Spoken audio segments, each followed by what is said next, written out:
Chapter 1338. Naturally, Xueqi was aware of the earth-shattering battle outside. Taking advantage of the time when Si Thun was withdrawing his forces, Xueqi attacked while the enemy retreated. His magic net, which had almost nibbled away at the deepest part of the enemy's nest, could ensure that magic messages were unobstructed to the greatest extent. The hero group was still advancing. Although they lined up in a more reasonable oval-shaped formation, the tentacles were everywhere. After discovering that they could be sensed, Si Thun's tentacles chose to attack at a faster and fiercer speed. They used speed to attack. With so many tentacles attacking at the same time, everyone's skills could be seen at a glance. Almost everyone had been attacked. As they advanced in the underground cave while fighting, Sal felt that there was a problem. It was just like how the Horde lacked warriors and had to recruit the Forgotten Ones to supplement Orgrim and the other undead warrior heroes. Because of the disappearance of Ronan and Turalian, the Alliance had to supplement a group of second-line powerhouses. But second-line my ass. Where did these guys come from? A red-haired female elf with an impressive bust, who almost burst Sindh Doriai's red military uniform, walked proudly next to Queen Sylvanas.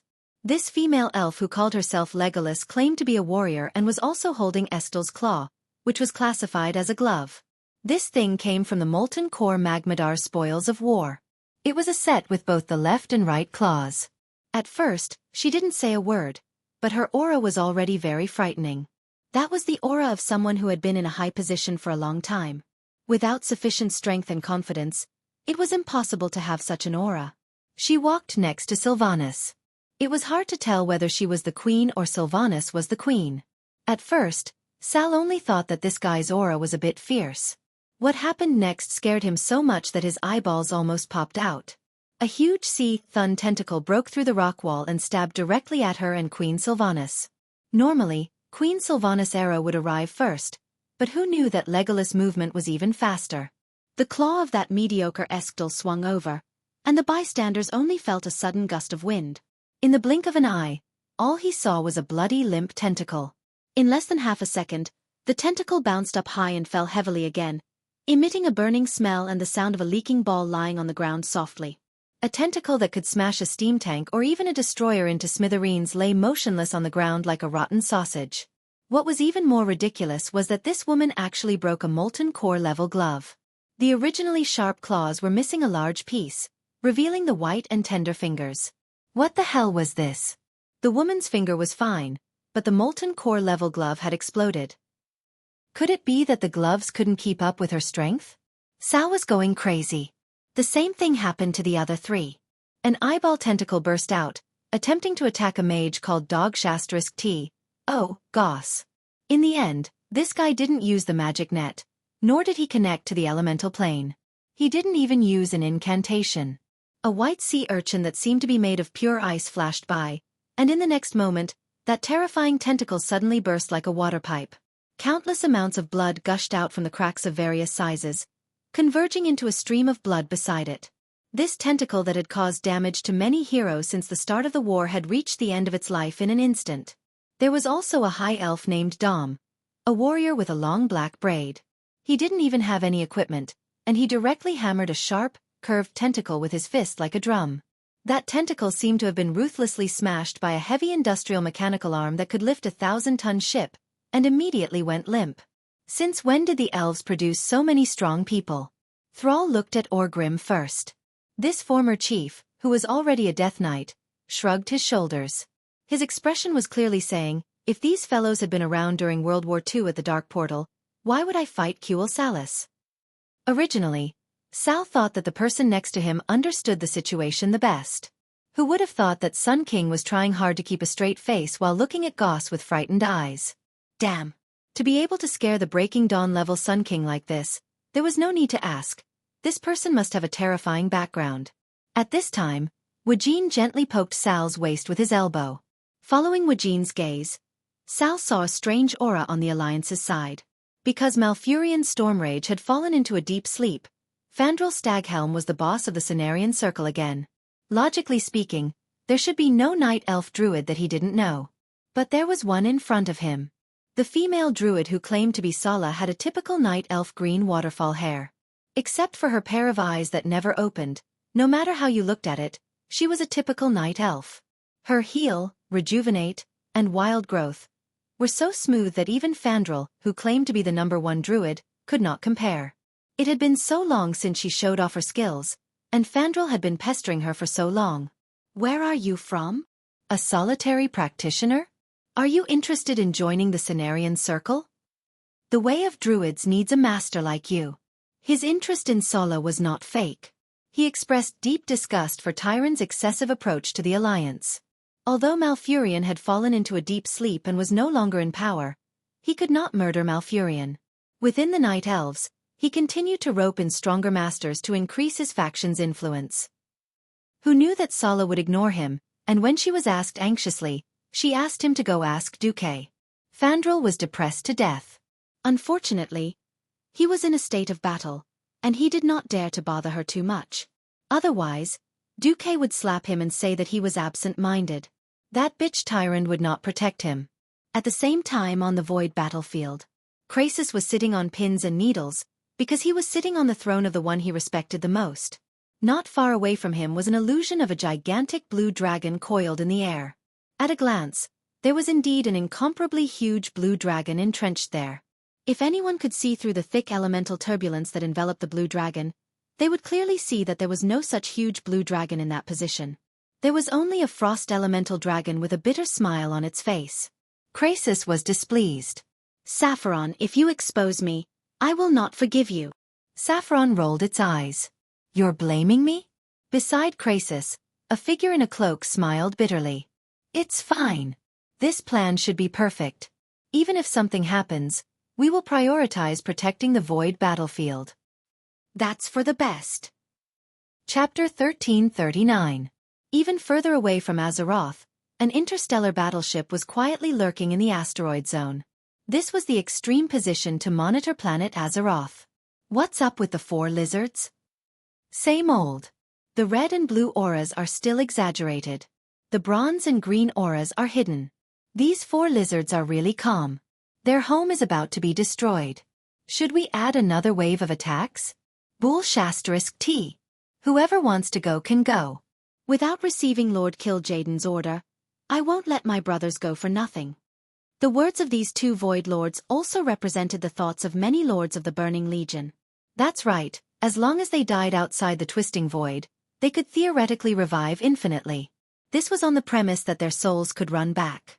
4 demons with almost infinite lifespans. There was the great achievement of the guy whose name was Taboo blowing up the Twisting Void Fortress 10,000 years ago. There was also Mount Hyjal in Azeroth, where Archimonde died. Not only were they afraid of death, but they were also afraid of reviving. This was because reviving would inevitably cause damage to the soul. It was fine once or twice, but if they revived too many times, the damage to the soul would naturally be severe, which would bring about a decline in strength. This was often how Void Lords were replaced. Now, other than the most belligerent Abyss Lords and Doom Guards, many Demon Lords were a little hesitant. No one would have thought that Xueqi had actually calculated the frequency of the Burning Legion's attacks and played a trick right under their noses. Whether it was Krasus or Sapphiron, as the capable subordinates of their boss, their auras were of the same origin. What Xueqi needed to do was to increase the elemental waves that they emitted. Alexstrasza was a nature element, and Maligos was mainly a frost element. After connecting to the magic net, they were about the same when observed from afar. Xueqi gambled that the Burning Legion spies could not go deep into the Void Fortress that the Titans had left for the dragons, and could only observe from afar. If he could not deceive the Burning Legion, Xueqi would fulfill his promise and immediately send the 4 back to the Void battlefield. This was why the 4 Dragon Kings had the time to come to the underground cave to be thugs. In order not to scare Si Thun, Xueqi also asked them to suppress their strength and enter in human form. Alright, before giving Si Thun a surprise, I'll surprise my own people first. As they went deeper into the cave, everyone could clearly feel that the evil aura was increasing endlessly. A large number of tentacles drilled everywhere. Everyone could vaguely sense that the tentacles seemed to feel the pulse of the earth while injecting venom-like substances into every corner of the earth, even deep into the planet Azeroth. When the venom decayed everything, it would suck it back and use it as nutrients for its growth. He suddenly understood why Titan had beaten up the 4 great ancient gods back then and sealed them. If the cursed land's gate of darkness was the most straightforward form of absorption, causing everything to wither and all life to be extinguished, then the cursed land's gate of darkness was the most straightforward form of absorption.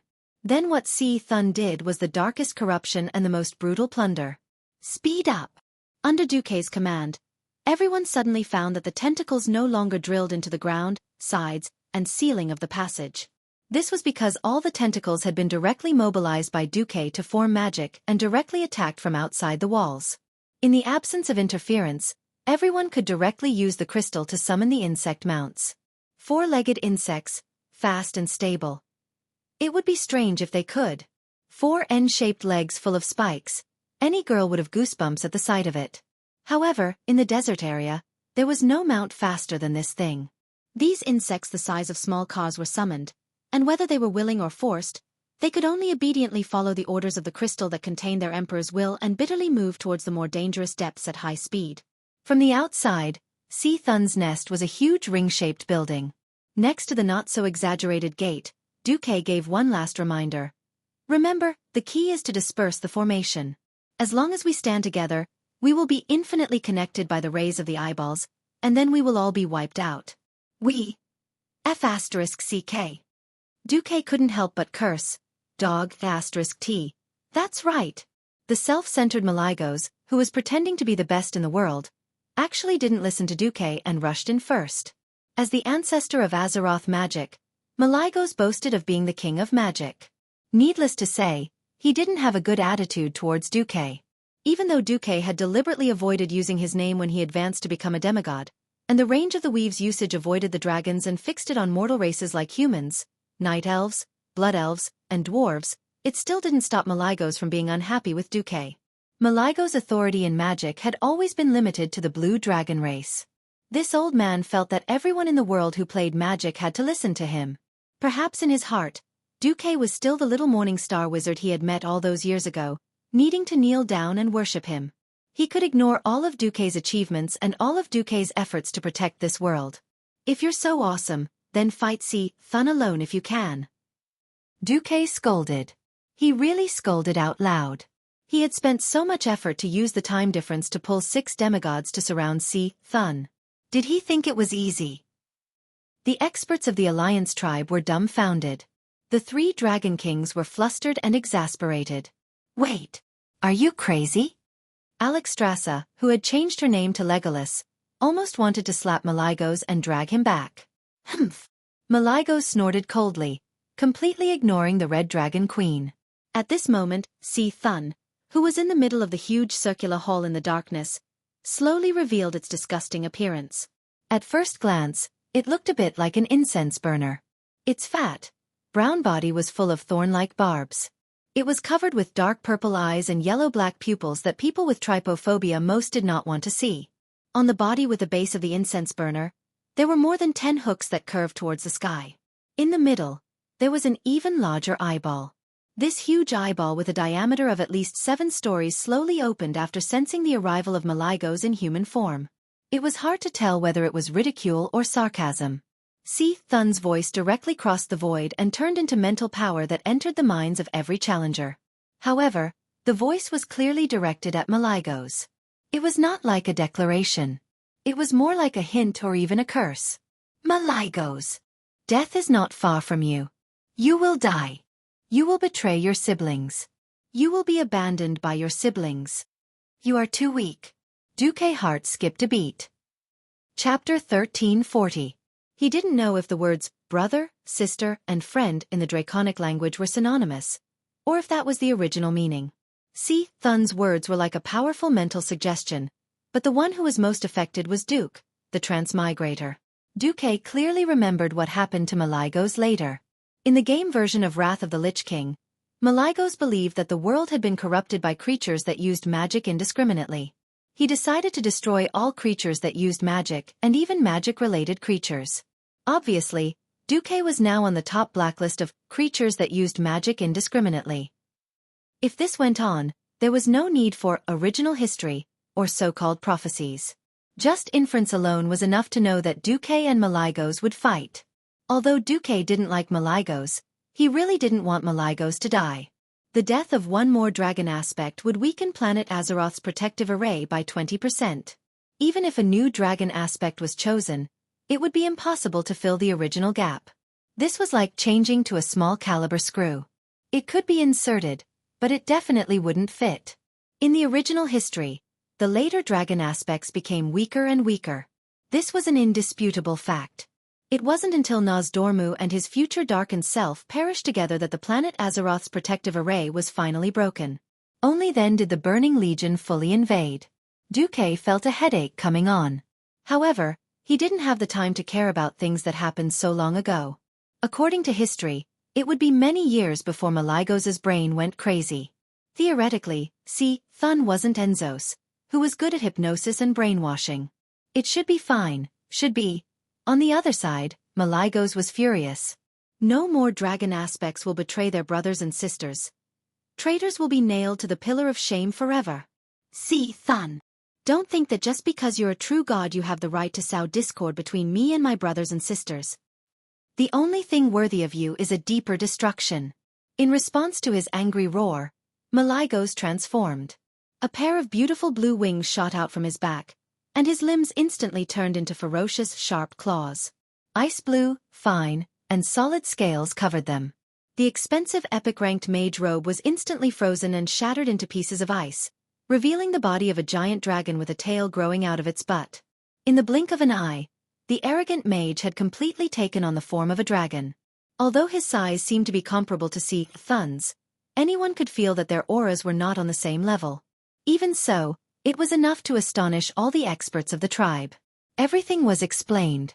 No wonder Xueqi did not immediately take advantage of Thun's incomplete recovery after defeating the Twin Emperors and directly lead the Alliance's powerhouses to march.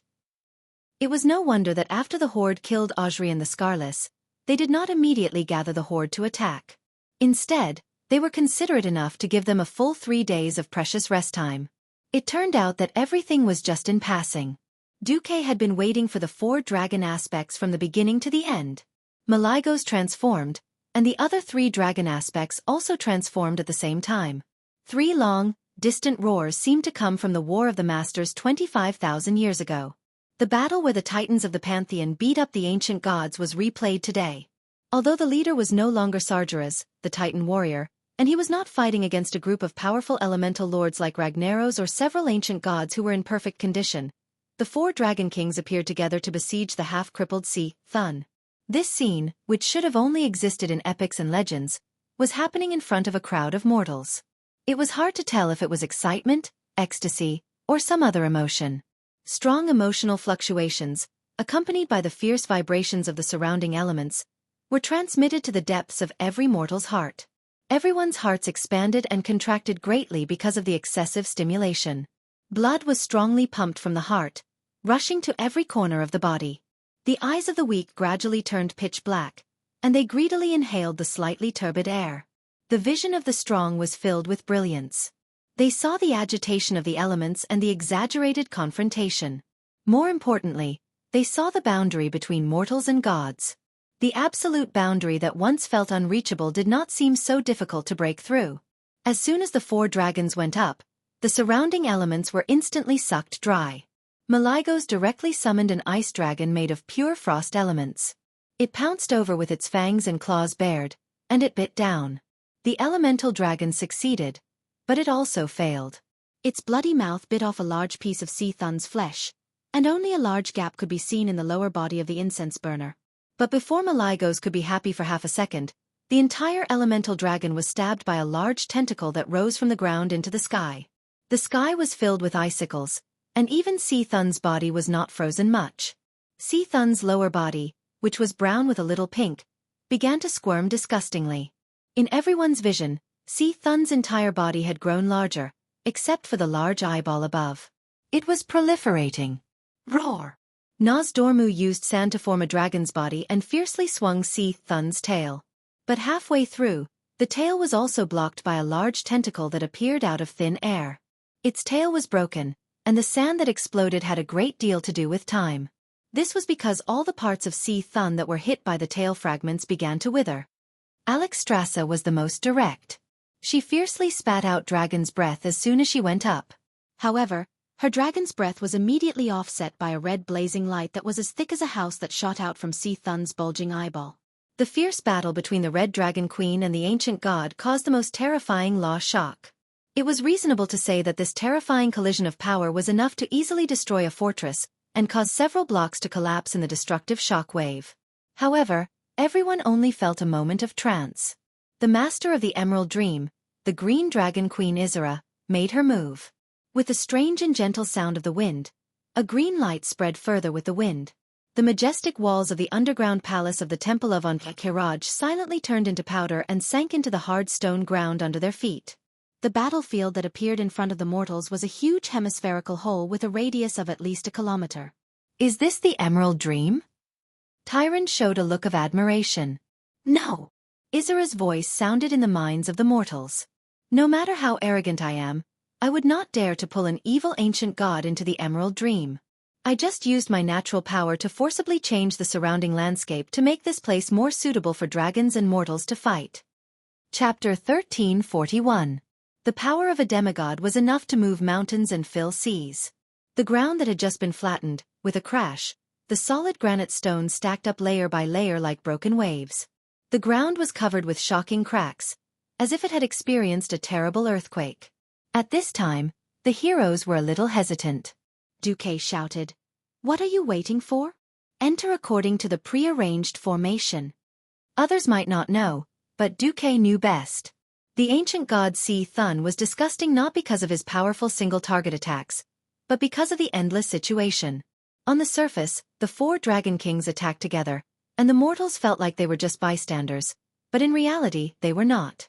Si Thun was a terrifying existence that could destroy the world by himself.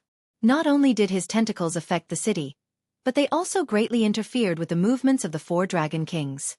Whoosh! There was a loud noise, and a giant claw tentacle appeared.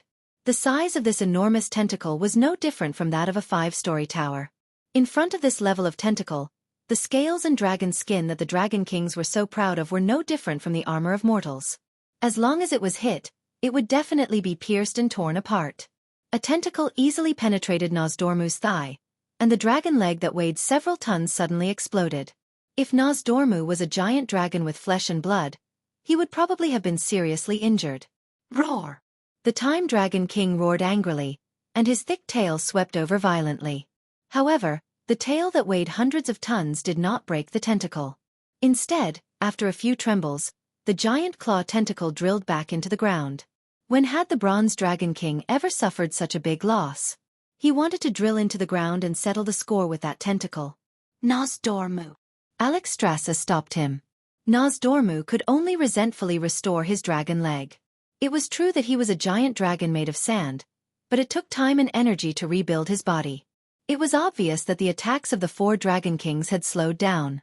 The next moment, the tentacle that had just caused trouble came out again. This time, it changed its target to Isra, who had not used close combat. Although Isra had the least offensive moves among the four dragon kings, and did not dare to use the power of dreams to attack Si Thun, her existence was the key. Because Si Thun's attack was mainly a wide-area nature attack, Isra's nature resistance aura could effectively reduce more than 80% of the damage. It wasn't an exaggeration to say that Isra's existence was the key. Just as Isra, who was casting a healing spell, discovered that the giant claw had suddenly popped out from the right side of her dragon abdomen, a large silver-colored dwarf rushed over and viciously struck the tip of the giant claw with a whirlwind hammer. It could not be said to be a tit-for-tat, as the Shorty King had used the avatar descending to increase his size by at least 5 times, but the Fire Lord hammer had increased by 10 times. When the god equipment giant hammer, which was constructed from pure fire elements, turned from an elemental form into a solid form, and was then swung around by Magni's inhumanly terrifying strength with a hint of gold within the black hammer before smashing it down viciously, the visual stimulation that was filled with shock left every single mortal speechless. Bang! An earth-shattering explosion was accompanied by a flaming shockwave that splattered in all directions. Even though the size and the scene were completely different, the people present felt as if they were watching a child playing with a hammer to hit a gopher. With one strike of the hammer, a giant claw tentacle that should have been taken down by a dozen people had actually been charred black. Queen Sylvanas merely added an arrow, and the giant tentacle was finished. It was like a leaking balloon, slanted and flattened on the ground. Without giving anyone the time to catch their breath, Si Thun in this life was obviously more violent. Squeak! There was a strange sound, and everyone felt the ground shake violently. This guy wants to pull us underground? Nozdormu was shocked and angry, and had no choice but to attack angrily. No one knew what exactly happened. They only saw that the ground that was originally starting to collapse seemed to have been rewound, and the cracked areas were perfectly repaired. In any case, another Dragon King was being held back. As Alexstrasza dug out a large piece of Sea Thun's body with a slap, she shouted at Xueqi, "Help us clean up those troublesome things." In addition to the giant claw tentacles, there were also tentacles with huge eyeballs. These things called the giant eye tentacles were also deadly weapons. If the team was too crowded, the mind whip shot out from the eyeballs would be like a chain of lightning, bouncing and spreading almost infinitely throughout the team. The only way to deal with these things was to use powerful long-range attacks.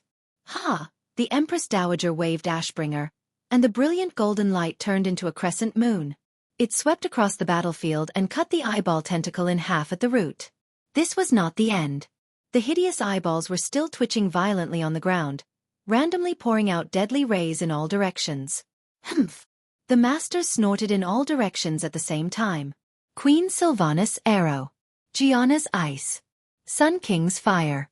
Woking's spear. The 4 attacks almost hit the giant eye tentacle at the same time, blowing it up in one breath.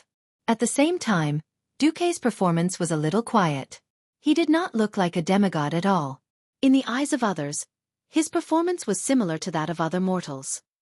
At most, he would play backstab, suddenly flash behind a giant eye tentacle, and give it a hard blow with the spiral sword.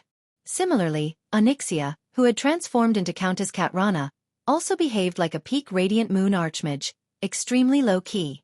What was Xueqi doing? Only the dragons knew. In the void, the Burning Legion suddenly received a secret report. Your source said that the 4 big lizards actually abandoned the void battlefield and ran to deal with the rioting ancient god Sea Thun. The Void Lord Ambassador Helmer, who used to be a dreadguard, muttered. Auras walked out of the shadows and said, "There is an 80% chance that the information is accurate. The Sleeping Dragon Temple has a close relationship with the leader of the Alliance, Duke Marcus. If it wasn't for us dragging the Sleeping Dragon Temple's power in the void, those big lizards would have already arrived at the Silithus battlefield." Queen Saloras said, "This is an opportunity. If we can break through the Sleeping Dragon Temple's defense line, it will definitely be a great achievement." Ambassador Helmer's face turned cold. "It's me, not we." He did not give the twins a good look. Ever since the twins made a mistake 10,000 years ago, their status was not as good as before. Now, in the eyes of other lords, they were just running errands and playing tricks. They could not represent Commander Kill Jaden. "Yes, it's you, the great Ambassador Helmer." The twins tactfully lowered their heads. Chapter 1342. Ambassador Helmer looked up slowly. "I did not receive Lord Kill Jaden's order to attack, so it's up to me whether or not to believe the so-called accurate intelligence." "Yes, that's right." The Gemini lowered her head even more. Their plan was indeed very well thought out. If Helmer was successfully incited and foolishly went to attack, it would be a success. Of course, it would be due to their accurate intelligence. If they failed, it would be Helmer who sent out the troops without permission. The demons of the Burning Legion could run as many corpses as they wanted. To be honest, no matter how many died, the leader of the demon army would not mind. The point was, to send in the demons, they had to sacrifice the void warships. The demons were unlimited, but the warships were limited. It was not a lack of resources. After all, Chief Sa had taken almost all the warships of the Pantheon. It was a pity that he did not get the production line for the void warships. So while there were many warships, one destroyed meant one less. Helmer was not a simple-minded abyssal lord. Kill Jaden had painstakingly arranged for Helmer to lead the harassment war against Azeroth because he valued his intelligence. As a Dread Guardian, he had the appearance of an Apocalypse Guard, except that his entire body was dark green, and he had 2 huge bat wings. Because of the infusion of dark energy, he seemed to have a cold aura. He suddenly threw out a poisonous bait. "Since you believe in this intelligence, then you can borrow some void warships from me, and the demon army can also take some. In exchange, you must give me sufficient collateral." The Eridar Gemini was first overjoyed, then shocked. Telepathically connected, they looked at each other and quickly made a decision. "Go for it." They had lost Kil'jaeden's trust for a long time. In the Burning Legion where power struggles were so severe, it was already a miracle that they could survive until now. Countless male lords wanted to take them back as playthings or slaves, and countless female demons wanted to step on their corpses to rise, such as Mother Sharas of the Sylvanas. They had absolutely accurate intelligence that confirmed that the 4 Dragon Kings were now fighting Thun in the depths of the Karaj Temple. So they decisively bet a large number of soul stones. Those were high-quality souls they had collected from different planets and worlds over the past 10,000 years. While they did not bet everything, it was definitely 70 to 80% of their savings. They had no choice but to bet. In terms of strength, they were far superior to Helmer, but they did not have the power. This was the difference. Looking at the Eridar Gemini's collateral, Ambassador Helmer smiled. With so much, even if Kil'jaeden were to question him, he would be able to answer to him. You can take away 2 void battleships, 10 void cruisers, 30 destroyers, and the corresponding demon army. The time limit is 10 Azeroth days.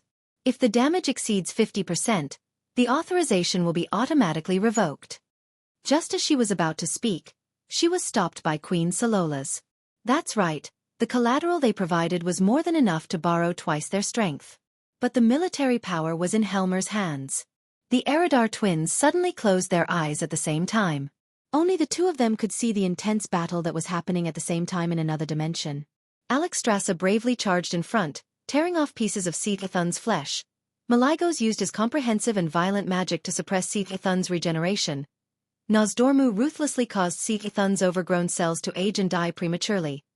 Isra used a powerful natural aura to defend against Thun's attacks. This scene, this undeceiving elemental and divine power undulations were all clearly transmitted to the Gemini senses through a certain observing eye. No problem. So be it. The Gemini quickly made a decision. Speed was the most important thing in war. Half an hour later, a small Burning Legion fleet with a long tail of green flames was teleported from the distant side of the galaxy to the void battlefield outside of Azeroth's atmosphere in one go. Don't be afraid. The Dragon Slumber Temple's 4 dragon aspects are not here. The ones left here are just some ancient dragons. Ancient dragons could basically fight to a draw with a Void Lord at the beginning stage. The Eridar Gemini were called intermediate, but they were demoted due to their defeat in the distorted void 10,000 years ago. In terms of strength, the 2 sisters were among the top in the Burning Legion. As long as the 4 Dragon Kings were not around, no dragon was a match for the 2 sisters. The invasion of the evil demons naturally triggered the alarm of the Void Fortress left behind by the Titans to guard Azeroth. Almost at the same time, the figures of the 4 dragon aspects paused for a moment. They really came. Alexstrasza was not angry, but smiled instead. What's wrong? Sar, who was busy beating up the eyeball tentacles, suddenly turned his head. Nothing much. There really are evil demons that came to attack the void battlefield, Isra replied calmly. Then what should they do? Were the dragon aspects going to give up on this battlefield and run back immediately? Be it the Alliance or the Horde, every powerhouse knew the duty of the dragon aspects. They had always been the top priority when it came to defending against the Burning Legion. You guys! Just as Magni was about to ask, a shocking change occurred. Duque, who had been doing nothing all this while, flashed and ran behind a forgotten archmage, stabbing him with his sword without saying a word. The golden sword that looked like a spiral nail easily pierced through the chest of the former Silver Moon Council member. The surging divine power caused indescribable pain to the Great Lich's soul. The bystanders only saw that the Great Lich was in so much pain that his entire body almost arched backwards. The upper and lower parts of his dry lips were cracked to the maximum, revealing teeth that were slightly black. Duke Marcus, what are you doing? The most furious one was naturally the Sun King. He suddenly turned his golden staff and aimed it at Duque. Not just Sar and the other Horde powerhouses, even the heroes of the Alliance were stunned. What was Duque doing? Was he going to break off relations with the Horde and kill them all in one go? Was he going to challenge the true god Thun? Shock, disbelief, suspicion, fear, and all kinds of emotions intertwined among the mortals. In the next instant, everyone understood the answer. An eyeball suddenly popped out of the eye socket of the Great Lich who had been stabbed in the back. It was not an ordinary eyeball that the Lich had preserved using shadow magic. It was an observer's eye that belonged to the Burning Legion. In less than half a second after the eyeball popped out, it had already expanded to the size of a fist. The purple veins and whiskers around the eyeball also proved this fact. Holy light above, we're being watched? Benedictus exclaimed. Chapter 1343. That's right. All the scenes of the battle just now had obviously been transmitted to the Burning Legion through the traitor's specially replaced eyeball. Sal felt a wave of anger and humiliation. He had gone against the majority's opinion and forcibly brought the Forsaken into the tribe. He had valued the combat power of the Forsaken, but ultimately, it was because of the situation. He knew very well that the tribe's greatest enemy was not the Alliance. The greatest enemies ranked above the Alliance were Thun, the damned ancient god, and the Burning Legion. He would never forget what the Burning Legion had done on the Kalimdor continent. Half of Grey Valley, the entire Fellwood Forest, had been destroyed by the Burning Legion. Even with the restrictions of high-ranking commanders, there were still demons who ran away or hid in the years after the Burning Legion invaded Kalimdor, indiscriminately killing the night elves and the people of the tribe. Now, there was actually a traitor in the tribe's hero team that he should have trusted the most. How could he tolerate this? Go to hell, traitor! Sal leaped high, and the hammer of destruction burst into blazing flames. With a leap hack that was deeply inherited from Grandpa Roar, not only did the hammer smash the observer's eye that had not escaped in time, but it also smashed the Great Lich's head into a rotten watermelon. Yep, a rotten watermelon. Hee. Mortals, no one can resist the Legion. The Great Lich's cold laughter echoed in the void. Say. Anastrian could not keep his face any longer and took the initiative to attack. However, he was not a true warlock. His soul-binding technique was actually resisted by the Lich. No one expected Xueqi to attack again. To be precise, it was the elemental emissary under Xueqi's command who attacked. Xueqi raised his hand, and the figure of the Black Witch Farina suddenly appeared beside him. She raised her hand and used a more authentic, soul capture. The Great Lich's soul screamed and struggled, trying to break free from the soul vortex formed by the crimson crystal in Farina's hand. The Black Witch chuckled coldly. Run if you can. You betrayed Azeroth. Your will is useless. Now, after repenting, you will become Master's servant and serve Master loyally. The most glorious thing in this world is to serve Master's cause forever. Farina's entrance was a pain in the ass for the mortal experts. How did the backbone of the cursing sect, who was originally loyal to Thuzad, suddenly become Xueqi's die-hard fan? Not only was she fanatical, but she also came to fight for Xueqi. Everyone could imagine what would happen to this traitor if he fell into the hands of such an evil woman. Sal, give me this guy's soul. You don't have any objections, do you? Xueqi asked as he swatted away a tentacle. No problem. Sal was resolute and did not even look at the Sun King. The problem now is not the Alliance and the Horde. I'm fine. Xueqi waved his hand. Everything is going according to plan, Isra replied with a smile.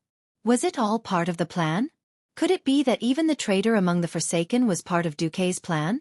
Sal, Wajin, Orgrim, and the Sun King were all shocked at the same time.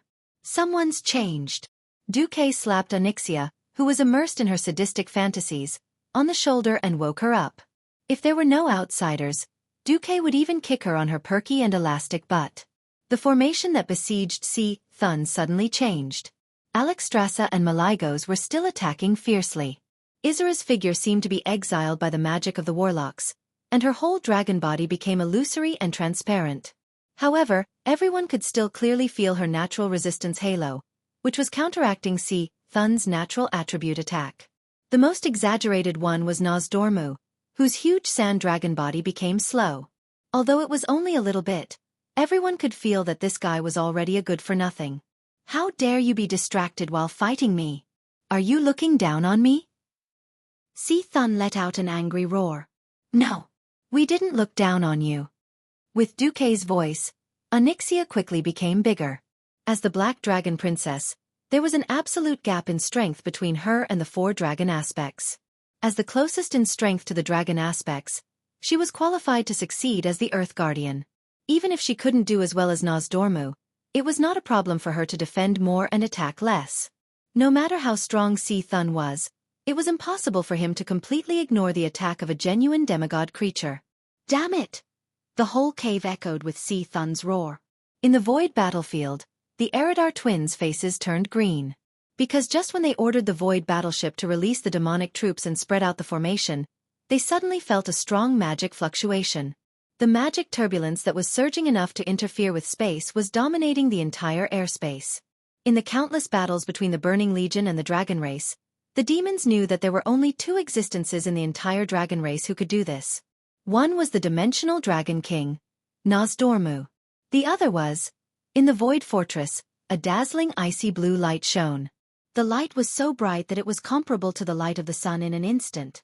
A beautiful and gigantic dragon was standing at the entrance of the fortress, displaying its terrifying and oppressive figure. I, Maligos. I am the incarnation of magic. The arrogant voice was transmitted to the Void battleship 10,000 meters away through the violent elemental fluctuation. That Maligos' body was bursting with a storm-like frost element. As soon as he appeared, he froze all the Void trash at the entrance of the fortress. A low-level Void Lord of the Apocalypse Guard turned to look in the direction of the Void battleship. His questioning voice reached the Eridar twins' ears. Didn't you say that the 4 dragon aspects aren't here? The Burning Legion and the Dragon Race had been fighting each other for so many years and knew each other very well. Every single dragon aspect was in existence with shocking strength, and they could easily take on a high-tier Void Duke on their own. Generally speaking, at least 3 high-rank Void Overlords were needed to stall a dragon aspect. And this was under the situation where the dragon aspects did not cooperate with each other. Once all 5 dragon aspects were present, with the support of the planet's protective formation, the Burning Legion would be helpless. They could only be cannon fodder. Impossible! How could Maligos rush back in time? Alesis shouted in shock. Among all the dragon aspects, Alexstrasza and Maligos had the worst mobility. It was not easy to create a portal that allowed them to pass through. Moreover, Thun would not let them go so easily. What exactly happened? Chapter 1344. There was no time to waste on Gemini's Burning Legion. In the Void Fortress, more dragons came out. In the Void, a sandstorm appeared out of nowhere. Countless gravel, and even broken warship fragments began to gather together, forming a behemoth. No demon was unfamiliar with this scene, because Nozdorm appeared like this every time. The King of Space and Time could appear anywhere he wanted, unless there was a stronger force that refused him entry. In the absence of Sargeras and Archimonde, no one would be able to stop Nozdormu unless Killed Jaden personally intervened. Queen Soloris's delicate body shook violently. All right, another Dragon King. Thun didn't catch the King of Space and Time, but what about the next one? An illusory scene appeared in the Void. It was a green world that shouldn't exist outside the atmosphere. A beautiful green dragon stepped out of the illusion of the Emerald Dream. Who else could it be but Isera?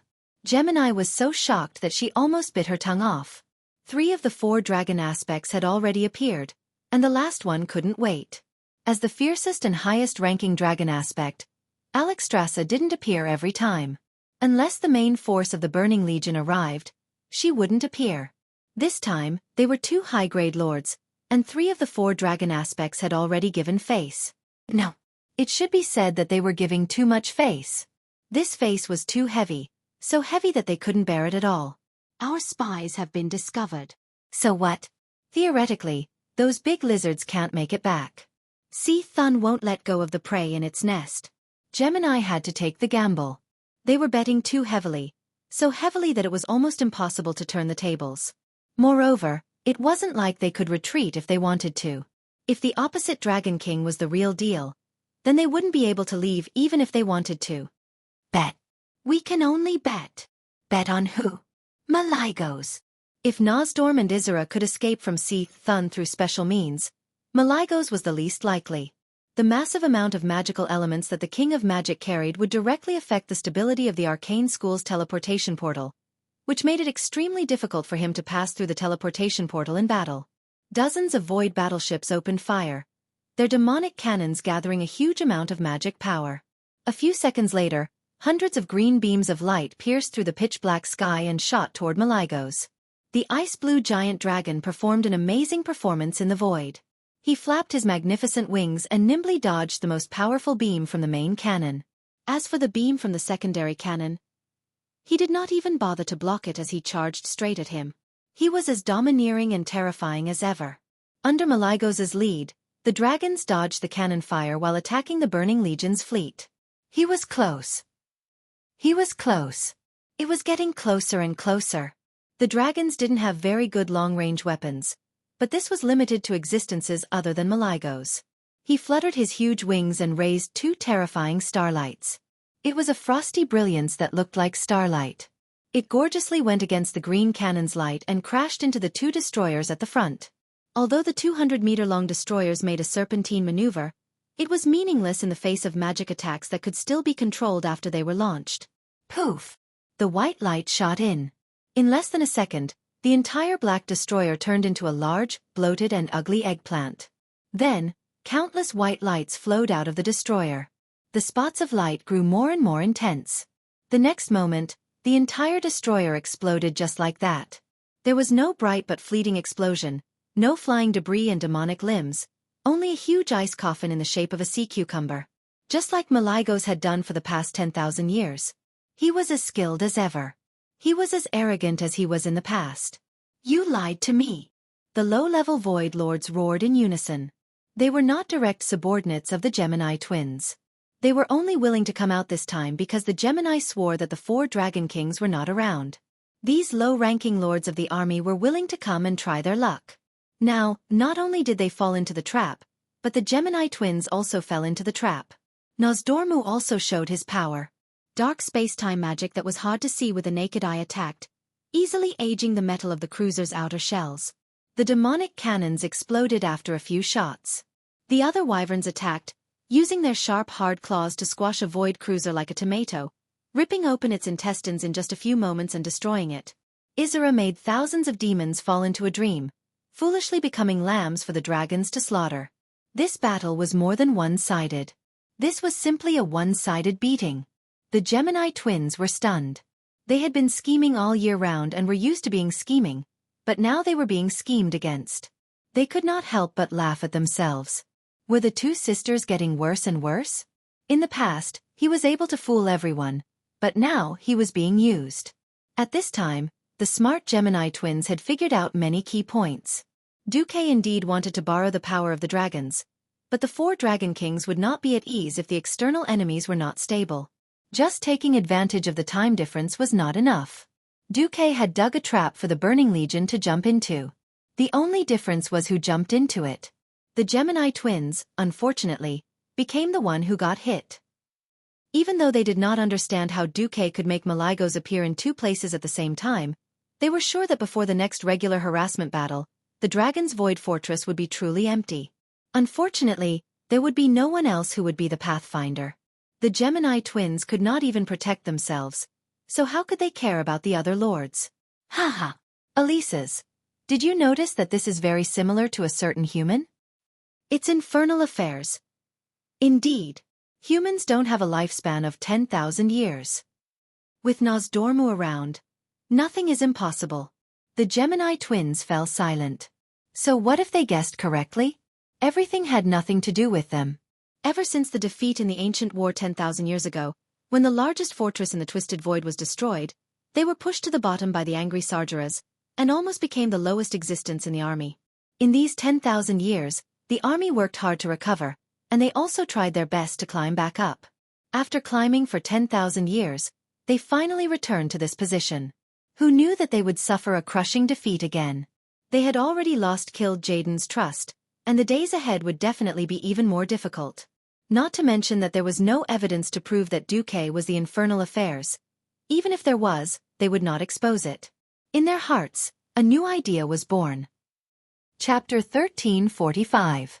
With the support of the magic net and the cover of the illusions, Saffron, who was just an ancient dragon, was able to put up the numbers of a dragon aspect in the form of an elemental creature.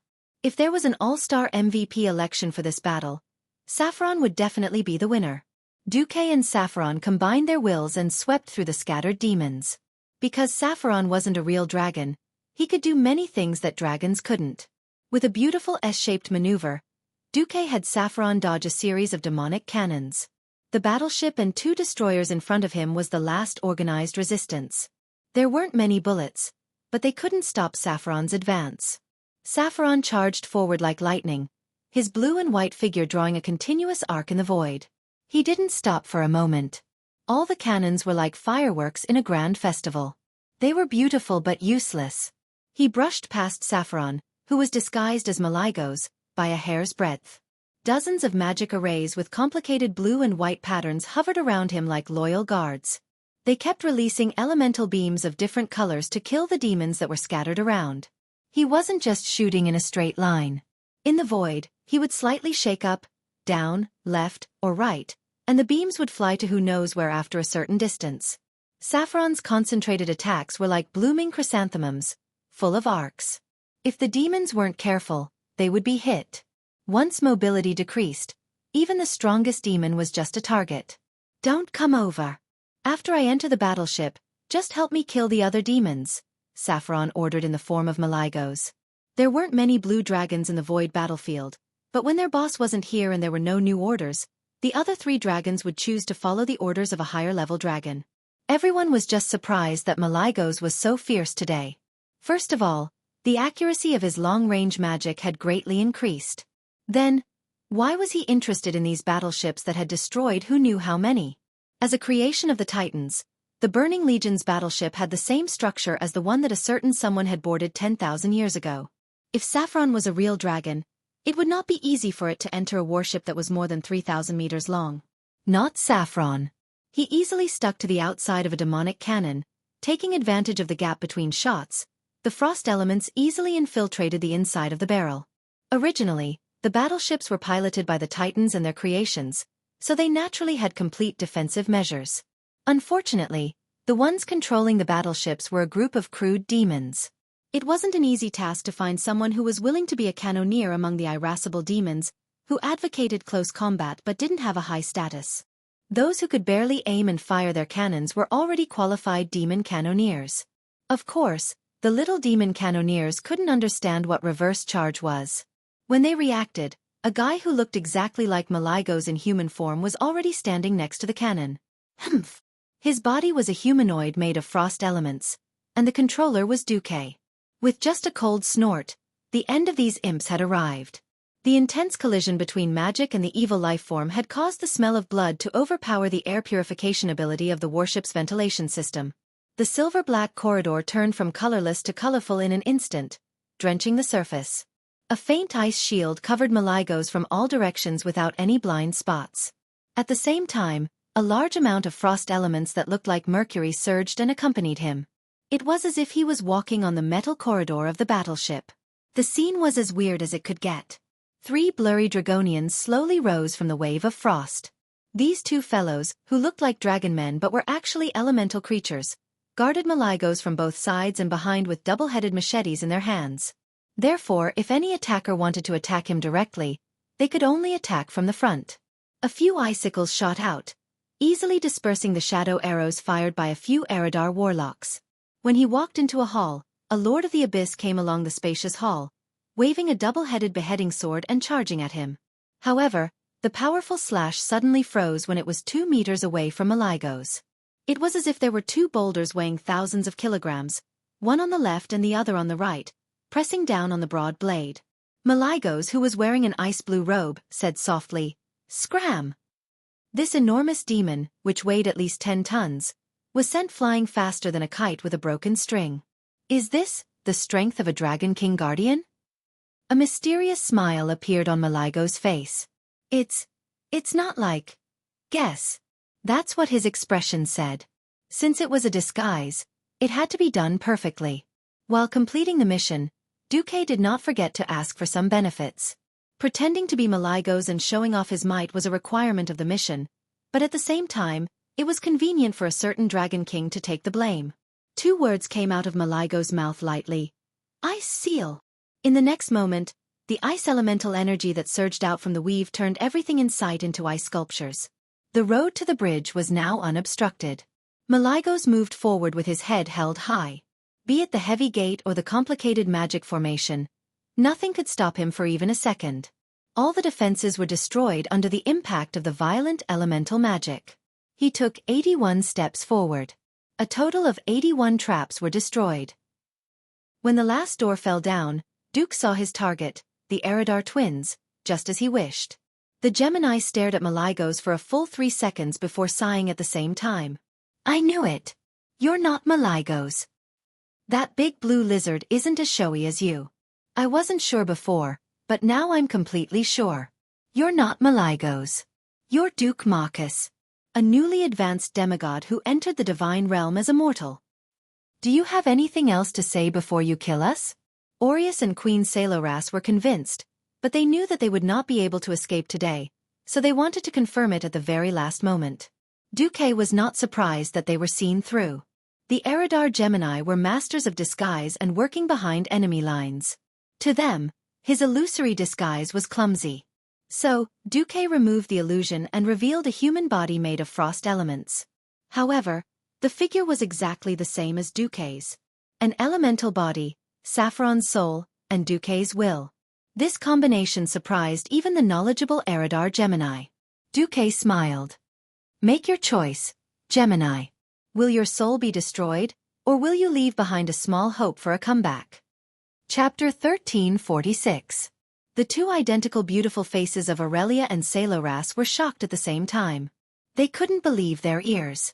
In the past 25,000 years, it had always been Eridar who incited the enemies to surrender and rebel. No one had ever dared to incite the core of the Burning Legion, the Eridar family, to betray the Burning Legion. At this moment, there were 2 junior Void Lords between Xueqi and Gemini. In addition, there were more than 30 demon guards and elite Eridar warlocks waiting for them. To finish off the demons, killing them was not enough. As long as their souls could return to the twisting nether, the demons could endlessly run back to their corpses. But what if their souls couldn't return? Before Gemini could react, the elemental energy around Duke suddenly surged. The high-purity ice elemental energy that was originally surrounding his body suddenly shot forward, and a silver spiral of frost shot out like lightning. The spiral energy took less than 1/100th of a second to travel more than 10 meters. When it reached the top of the demons' heads, it suddenly exploded like a bomb. The frost elementals, which were originally in a slurry, turned into a blossoming bomb. The radius of the explosion expanded by at least 100 times. The dense frost elementals penetrated everything in their path at lightning speed. Of course, the objects they were referring to were the 2 Void Lords and the Demon Guards. In the blink of an eye, the 2 Void Lords, including the 2 Void Lords, were all obliterated within the 100-yard radius of the elemental spiral. But this was only the beginning. When the frost element seemed to have expanded to its maximum range, it suddenly continued to shrink inwards until it shrunk into 9 fine spiral cones.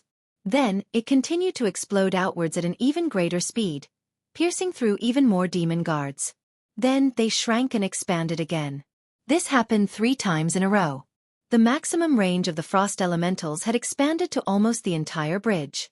When the last spiral of frost elementals covered the entire bridge except for Gemini, they did not continue to spread. Instead, they gathered back and condensed into silver bullets that shot towards the demons that had yet to fall to the ground.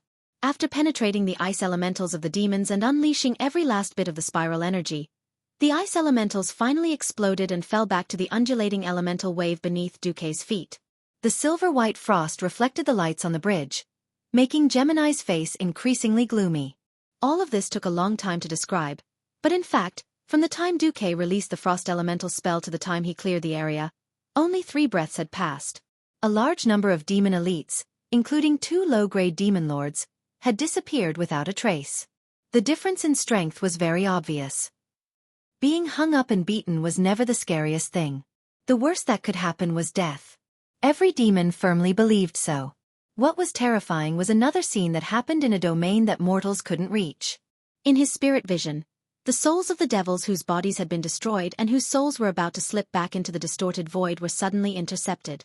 A huge illusory human palm appeared out of thin air and blocked the soul gate that had opened in the distorted void.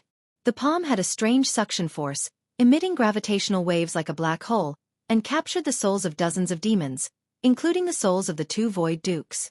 Such a skillful technique of capturing souls. This was the domain of the Eridar warlocks. However, Xueqi's next move was to summon a dazzling golden flame. The flame with a holy aura roasted these twisted evil souls. Oh!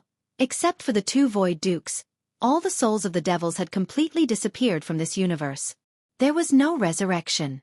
Even the devil leader in charge of the distorted void did not know why some of the devils should have died, but their remnant souls did not return to the distorted void. In the boundless universe, losing a few dozen demon souls was nothing at all. In fact, with the size of the Burning Legion, Kil'jaeden wouldn't even frown if a few high-grade demon lord souls were missing, as long as it wasn't a core mission, let alone dozens of low-grade souls. However, the Gemini were very familiar with the technique and hand gestures that Xueqi had used to capture the souls. It was very simple. They were the ones who had personally taught this to Xueqi. This scene gave the Eridar Gemini the impression that the world was collapsing. You are Infernal Affairs? The special name, Infernal Affairs, had too many special meanings in the Burning Legion. After the Burning Legion had wreaked havoc in the universe for 15,000 years, he was the only one who had caused irreparable damage to the Legion. One had devoted himself to the Legion, but he had ignored the Legion's sole counterattack. At the crucial moment, he had turned against the Legion and foiled Sargera's plan to descend into the world of Azeroth. He had even blown up the Legion's largest void fortress. If the name Infernal Affairs was combined with the name Duke Marcus, the Gemini were shocked to find that the legend of this name was still continuing. In Karazhan, he had stabbed Medivh, who had been possessed by Sargeras, to death, and kicked the Burning Legion's leader, the King of Demons, into the bottomless abyss. In the Battle of Mount Hyjal, he had also stabbed Archimonde, one of the two commanders of the Legion, in the chest with a magnificent backstab. They had thought that another person who could be called the enemy of the Legion had appeared in the world of Azeroth. Who knew that these two people were actually the same person? If it had been someone else, the Gemini might have argued. Even if they lost, they would have ruthlessly suppressed the other party's momentum. The pursuit of billions of demons. The boundless rage of the King of Demons. The hatred of the Legion that had destroyed countless stars. But, if the other party was Xueqi, who had killed two of the Legion's 3 powerhouses and blown up billions of demons, then threats and harsh words would all be a joke. In response to the Gemini's question, Xueqi did not answer yes or no. The air became silent for a while. The Gemini's heart skipped a beat. At times like this, the air suddenly became silent. After all, this meant trouble. The Gemini looked at each other. Queen Saloras said, "So Marcus, what do you want to obtain?" "Even if you die and return to the distorted void, what can you obtain?" The Gemini trembled and did not answer. Xueqi continued, "Is it Kil'jaeden's final disappointment? Or the right to be the vanguard in the next battle? Oh, maybe it will even make history for Eridar's female demons." The Gemini trembled even more violently. Xueqi did not show them his bargaining chips, but pointed out that they did not exist. This was even more unbearable for them. For Eridar, who was famous for conspiracies and dark magic, this was the greatest humiliation and failure. As for what the Gemini thought about this, haha, the Burning Legion never cared about the thoughts of the losers. Chapter 1347. In the original history, the Eridar twins were like fish in water until the warlocks captured them when they were rebuilding the Black Sickle Council. They were enslaved by whipping them and using demonic spells. That was how they were forced to become enemies of the army. It was not easy to make these two sinister and cunning female demons betray the Burning Legion, because Kil'jaeden was the most vengeful. Didn't you see how Kil'jaeden, commonly known as the Egg, chased after the Lich King for dozens of years? They were unwilling to betray because the price was too high. How to lower the price of the Gemini's betrayal was a skill. The staunch supporters of the royal path would choose to strengthen themselves. Xueqi, who had a high and low moral integrity, was already giving them face by not taking the evil path. Why would he talk about morality with the demonesses? He directly pointed out their weakness. Their repeated failures had made Kil'jaeden lose patience with them. They could either become cannon fodder or rely on Xueqi. There was no third option. Although the Gemini's current predicament was all because of Xueqi threw out the bait to force the Eridar Gemini to betray them, not because he wanted to save the demonesses, but because he wanted to destroy the Burning Legion more efficiently. Of course, the ones who understood their own people the most were their own people. After being a Void Duke, Xueqi had a deeper understanding of the power struggle among the demons. Similarly, Xueqi, who was familiar with the original history, had a more accurate grasp of the Gemini's personality. "Don't worry, I won't ask you to be a meat shield or a vanguard." Xueqi's words struck a chord in the Gemini's heart. In history, the Black Sickle Council, which was made up of warlocks, was extremely weak. One abyssal lord had destroyed almost the entire Black Sickle Council. The shaman then discussed life with the 4 elemental lords and formed a Pan-Azeroth formation to fight against the Burning Legion. The Black Sickle Council did not have much to offer. They could only capture the poor Eridar Gemini and use them as warriors to fight. Unbeknownst to them, although the Gemini had great magic attainments, they did not like to fight. The Gemini were still best at scheming. Even if they were forced to fight against a strong enemy, they would still want a strong vanguard to fight at the front. In a sense, Xueqi's promise that he didn't need them to fight head-on was already an enticement. So when Xueqi said, "I want you to provide the Burning Legion with the absolute truth every month," the twins weren't surprised at all. "Sure. No problem. Wasn't it just intelligence? Just give it to him." As long as he could get out of this predicament. Gemini's promise was so straightforward that Xueqi sneered out of anger. Yes, there were many types of spies, but the most famous ones were naturally double agents. Gemini had never been someone who knew what loyalty was. Perhaps they thought that he, Xueqi, was still too young and easy to fool? Or it could be said that the information they gave him was true, but the order was secretly changed. In this way, even if every piece of information was true, by changing the order to mislead, they could still come up with the opposite conclusion. If Xueqi wasn't an experienced transmigrator, he had watched spy movies, he would have been fooled in minutes. If this still couldn't be confirmed, Xueqi had been using the system Elf's lie detector to give an unqualified evaluation, which further confirmed Xueqi's thoughts. Xueqi's face darkened. "It seems that you don't know me well enough and think that I'm a master who is easy to fool. Since I've chosen you as my targets, you have no room to resist. I hope that in the coming days, you can remember this." The twins were obviously shocked that their thoughts were seen through. Because conspiracies had nothing to do with power, it was purely the experience of wisdom and experience. They couldn't understand why a human who was only a few decades old would suddenly think that they had a trick up their sleeves. However, if Xueqi wanted to make a move, they wouldn't just sit and wait. Auras used the violent flame scorch to set off a sea of fire toward Xueqi. Sololas used the dark and obscure shadow blade to sneak behind Xueqi and attack him. The twins' tacit cooperation was really amazing. Although there were all kinds of attacks from Gemini in all directions, Xueqi actually didn't need to do anything. He just needed to follow his heart and point out the general direction to deal with them, and the elemental emissaries would naturally do the work for him. In front of him, the fire demon manager Majori suddenly appeared and used an exquisite and magical unknown fire magic to surround the front half of Xueqi's body in a hemispherical shape. Not a single bit of the female demon's flames could splash into the defense constructed by Majori's. Instead, her flames were swallowed and became part of the fire element controlled by Majori's. Behind him, the Black Witch Farina, who suddenly appeared in front of Xueqi's back, didn't move her feet, and her whole body turned into a dark human figure. As soon as the shadow energy from all directions got close, the magic-constructed shape collapsed, and like moths flying into a flame, they were sucked into the beautiful and coquettish figure. Shock immediately froze on Gemini's face. They had imagined that there would be a gap between them and a demigod, but they didn't expect the gap to be so huge. In the elemental domain, they were the ones who were completely beaten up. Unless they could find a form of power that was completely different from Xueqi's, they had no chance of winning. Xueqi sneered and raised his left hand. "Don't think that only killed Jaden can control the soul and make anyone whose soul is captured suffer a fate worse than death. I know this trick too." Unlike the ever-changing and more basic elemental magic, shadow magic could be said to be Xueqi's cruelest trick. Since the opponent was a demon, Xueqi had no scruples. He sublimated the tricks from the Burning Legion and used them on Gemini. Dark energy was terrifying. The essence of dark energy was to burn the life and soul of a creature and turn it into energy.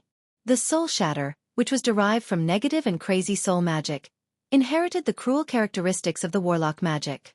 As long as more fire element was used as the basic fuel, it could ignite all the souls in the world. Almost instantly, Gemini's whole body was suddenly ignited. It was as if there was a black hole in her body, endlessly sucking in their souls to continue the burning of the flame. At the same time, countless small holy light spiraling swords flew out of Xueqi's body and flew in all directions in a magnificent and complex trajectory. Finally, they landed on Gemini and cut their bodies. This was a double torture of the soul and the body. And the third move, Mind Blast. Chapter 1348. This psychic blast was not the usual psychic blast. The signature skill of the Shadow Priest would not cause too much damage to the Gemini, who was good at using dark energy and shadow. The core of the psychic blast was the terrifying mental impact.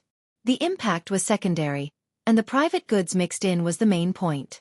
In the image, killed Jaden, with only half of his body exposed from the portal, lay dead again and again in the Sunwell Highland.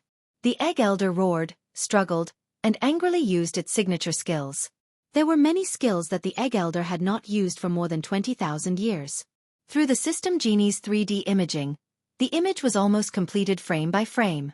Then, using the blurry feeling of a certain someone traveling through time and space, the quality of the image was degraded to create a more realistic effect. The final finished product was this scene where the Burning Legion was defeated once again. In the Gemini's heart, there was a huge wave of emotions. Because of the burning of the soul and the body, the pain was unbearable, but the collapse of the faith in the heart was the biggest blow to them. As the intelligence experts of the Burning Legion, even if they were no longer in an important position, they still vaguely understood the possible next step of the Legion. After the Alliance guarded the Dark Portal, the Legion changed their target and no longer focused on attacking the Dark Portal, which had the weakest defense in Azeroth. Instead, they tried to find a way to weaken the planet's defense, and on the other hand, inspired by the ancient war 10,000 years ago, they looked for a high-intensity source of magic similar to the Well of Eternity to support a more powerful portal. Archimonde had come to Azeroth through the portal twice. Although it ended in failure, this approach had been proven to work many times. The Sun Well, which had part of the magic of the Well of Eternity, was obviously the next target of the Legion. Now that Xueqi had announced to them the fate of killed Jaden being killed in the Sunwell Highland, how could the Gemini not be shocked? In this way, was this man who had become a demigod not destined to destroy the three heads of the Burning Legion? If even killed Jaden was defeated, and if Xueqi came up with some strange idea and blew up the Twisted Void, then the Burning Legion would really be finished. If the Burning Legion had to choose the most likely nemesis, Duke Marcus was definitely worthy of it. Alright, now that I've displayed my wisdom and muscles, and even brought out the lethal weapon known as Fate, it's time to make a decision. Gemini suddenly discovered that the pain in her body instantly disappeared without a trace. Their limbs were all scorched black, and they lay heavily on the ground, their bodies drenched in sweat.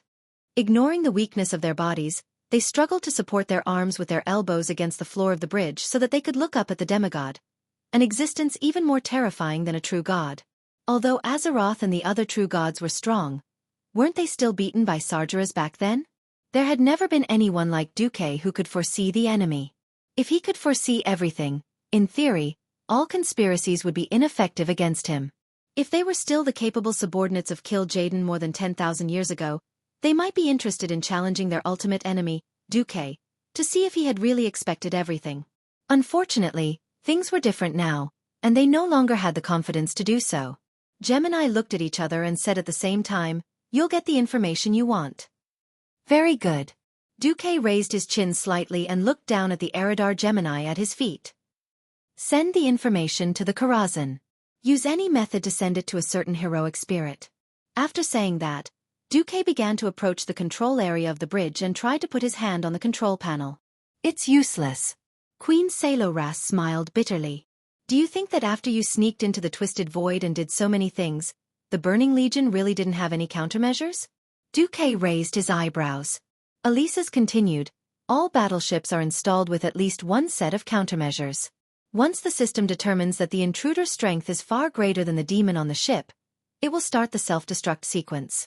In fact, before you attacked the bridge, the self-destruct system had already been activated, and all the important data had been destroyed. Xueqi was like a dog. It wasn't easy for him to come to the void, and the Dragon's Slumber Temple had even allowed him to enter the magic net. He had come to cause trouble in the name of official business, but he was actually intercepted? Why hasn't it self-destructed yet?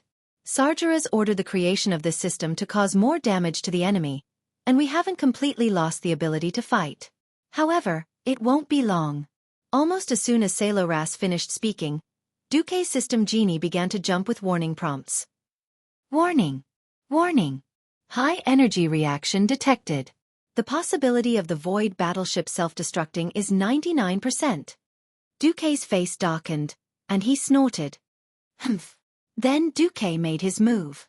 The icy starlight was like the tip of a spiral sword, and the infinitely extending ice was an extension of the sword tip.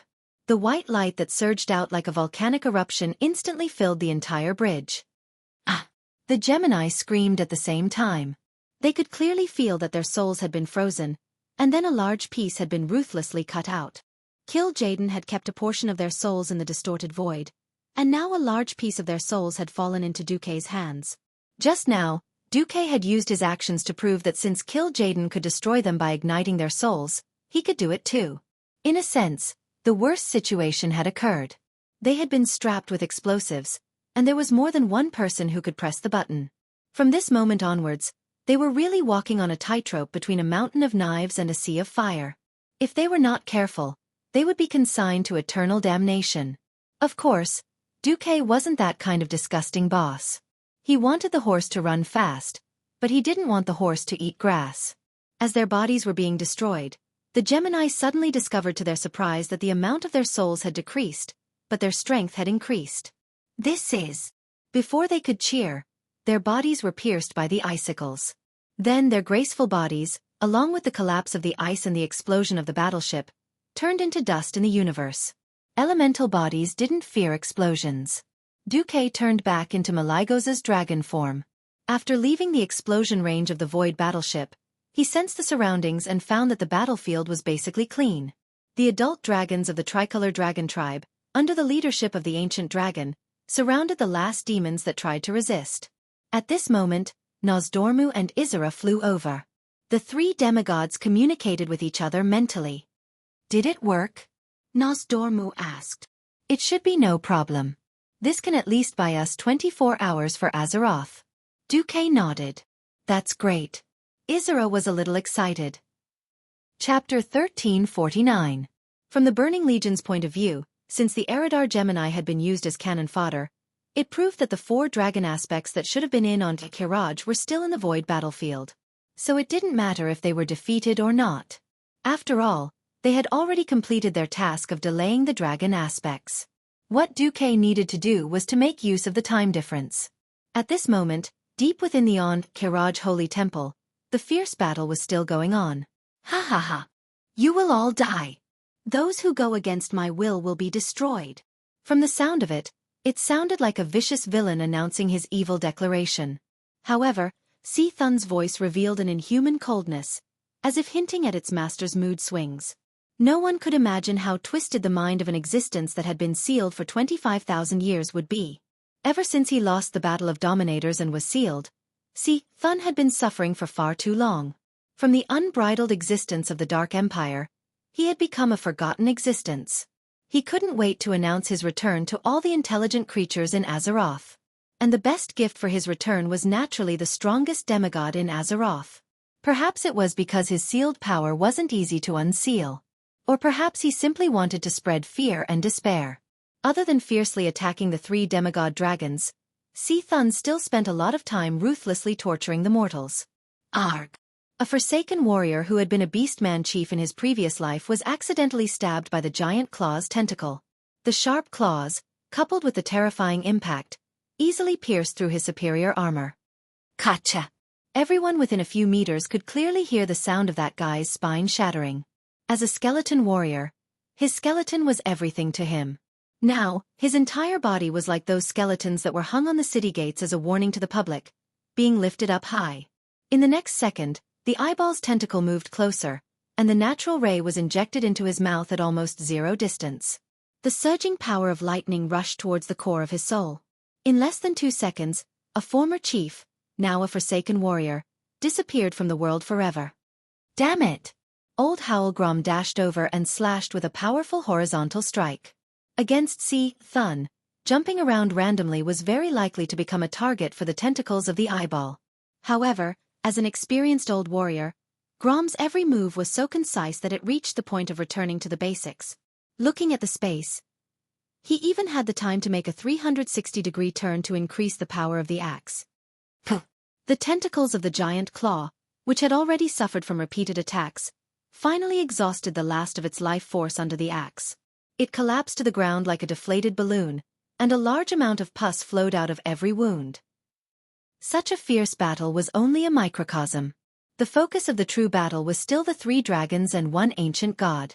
Giant dragons, creatures at the top of the Azeroth food chain. Dragons were strong, but they were never invincible. When encountering creatures that were similar in size to them and were not afraid of dragon breath, the dragon's long and slender limbs became their weakness. In this hemispherical underground space with a radius of 1,000 meters, it seemed extremely vast, but for the dragons, it was still narrow and lacked space to maneuver. When Nozdormu and Isera left, Xueqi immersed his mind in the magic net to control his clone in the void battlefield. The battle situation became worse. Even though Si Thun's strength had not fully recovered, as a powerful tentacle monster ancient god, group battles were his forte. On the other side, Alexstrasza and Malygos clearly did not cooperate with Onyxia. At first, the three dragons simply divided the battlefield into 3 equal parts, each occupying 120 degrees. They soon realized that this did not work. The experienced Si Thun had long since hated attacking the Red Dragon Queen. As a life-giver, she had almost unlimited recovery ability. Onyxia, on the other hand, was different. As a demigod dragon, Onyxia's strength was on the lower end. She could not compare to the 5 dragon aspects, who were at the peak of demigod combat power. During the battle, she also encountered a problem. She needed to fight with Malygos for the control of the elements in the surrounding space. What was worse was that her control of the fire element, which she was best at, was practically fighting with Malygos' favorite ice element. The situation in front of her was a classic case of 1 + 1 = 2. And when he keenly noticed that she was seriously injured and had not fully recovered, Si Thun immediately focused his attacks on the Black Dragon Princess. Rumble! First, 8 giant tentacles burst out of the ground, covering Onyxia from 8 directions. She had no choice but to flap her wings and fly into the air. After all, in a competition of brute force in front of an enemy of similar size, the absolute strength of the dragons was at a disadvantage. In the next moment, more than 20 tentacles of the giant eye suddenly broke through the ceiling of the cave, and the eyeballs under the purple eyes shot out beams of light at the speed of light. The low frequency of the shots had the sharpest destructive power. Even if it was not concentrated, it was still an attack that had to be avoided. At this moment, Onyxia was shocked to find that she had been forced into a dead end. Because Si Thun's largest eye was staring at her without blinking. This was like hunting, where the released hound drove the prey to the hunter's gun. Not good. Onyxia flapped her wings 3 times in an attempt to use a regular flight trajectory to avoid Si Thun's ultimate move. The giant eye's rotation was too fast, and as a giant dragon, the target was too big. There was no way to avoid it. At this moment, everyone saw Si Thun's large eye bulge, and then a wide area bombardment that covered 2 football fields followed. That thick red beam of light was no less than a full-force attack from the city in the sky Dalajan. This terrifying attack from the main cannon of the stronghold looked like a solid object. It was as if Si Thun had taken the red laser sword from Star Wars and stabbed it directly at Onyxia. In just 1/100th of a second, it conquered the distance of 500 meters and stabbed at the Black Dragon. The only thing the Black Dragon Princess could do was breathe out her famous deep breath in an attempt to compete with energy. Unfortunately, the strength of the 2 sides was not on the same level from the beginning.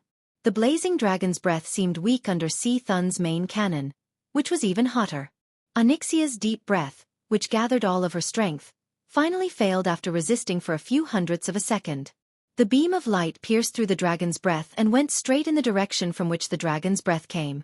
It went against the flow and blasted towards Onyxia's head. The rippling fire elements even set the surrounding space on fire in an instant. Onyxia was shocked. No. I don't want to die like this.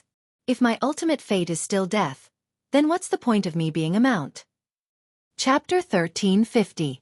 Onyxia already knew that Xueqi was going to fight against the Burning Legion, and she only needed to hold on for a while. Who would have thought that Si Thun would be so fierce?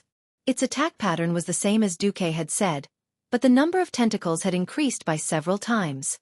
1 giant claw tentacle could easily make a mountain giant kneel, and 1 ray of light from the giant eye tentacle could make an ancient dragon enter a state of near death, doubting the dragon's life before it died. For a moment, Onyxia began to wonder if she had hugged the wrong person. If she had to die bitterly to be a capable mount, then she might as well have been stubborn from the start. At the last moment, just as the Black Dragon Princess began to let her imagination run wild, an angelic voice suddenly rang in her ears. Transform. That was her Xueqi's voice. Onyxia had never realized that her master's voice was so pleasant to the ears. Woo-woo. I didn't suffer in vain after being tamed so many times. Without any hesitation, Onyxia quickly shrunk and transformed into a human. Alexstrasza, who was rushing over to help, was shocked. Onyxia's ultimate transformation spell had yet to reach maturity. Transforming into a human would certainly reduce the area of attack, but at the same time, her defense would inevitably be greatly reduced. If she was hit in her dragon form, there might still be some scraps left, but if she was hit in her human form, there would be nothing left. Immediately, the Red Dragon Queen saw the purple and blue light that appeared behind the princess at the critical moment, the light of the portal. Her heart immediately returned to her chest. This kid is finally back. Xueqi suddenly pulled and immediately pulled the humanoid black dragon out of Seath Thun's main cannon's killing range. However, Xueqi only had time to pull her into the spatial crack before the terrifying ultra-high energy tore open the portal that Xueqi did not have time to close. The berserk magic power and divine power that had nowhere to vent easily caused a small-scale collapse in that part of the space. Even with a Tish, Xueqi could not protect this spatial tunnel.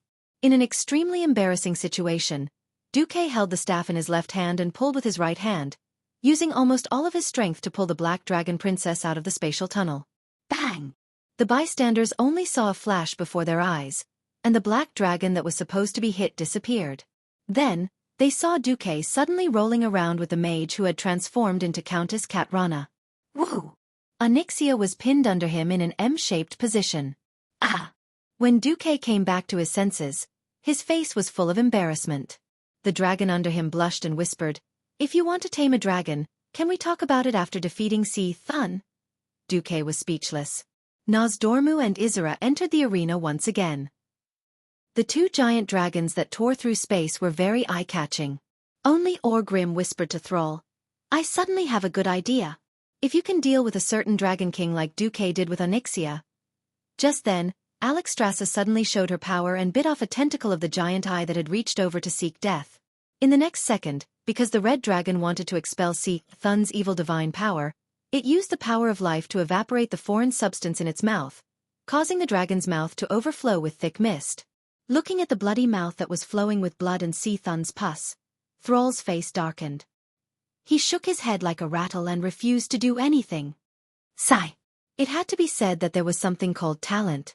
Humans' talent in making friends was not to be underestimated. Focusing his attention back, Xueqi suddenly found that Seath Thun was far more difficult to deal with than he had thought. In Warcraft, there were so many versions, and there were so many bosses that people almost couldn't remember their names.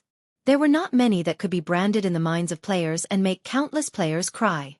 Seath Thun was definitely one of the best.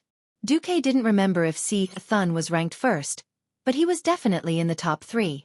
In the earliest version of the game, Seath Thun was simply unbeatable. No guild had any way to deal with it. Now, fate seemed to be repeating this history that would torment people to madness. The 4 dragon aspects attacked together, but Seath Thun was not at a disadvantage at all. So what if his body was injured? Its ability to recover seemed to be endless. Its body could be regenerated if it was bitten off, and its tentacles could also be regenerated if they were broken. Everyone even had the illusion that they were not fighting against a powerful monster, but rather planet Azeroth itself.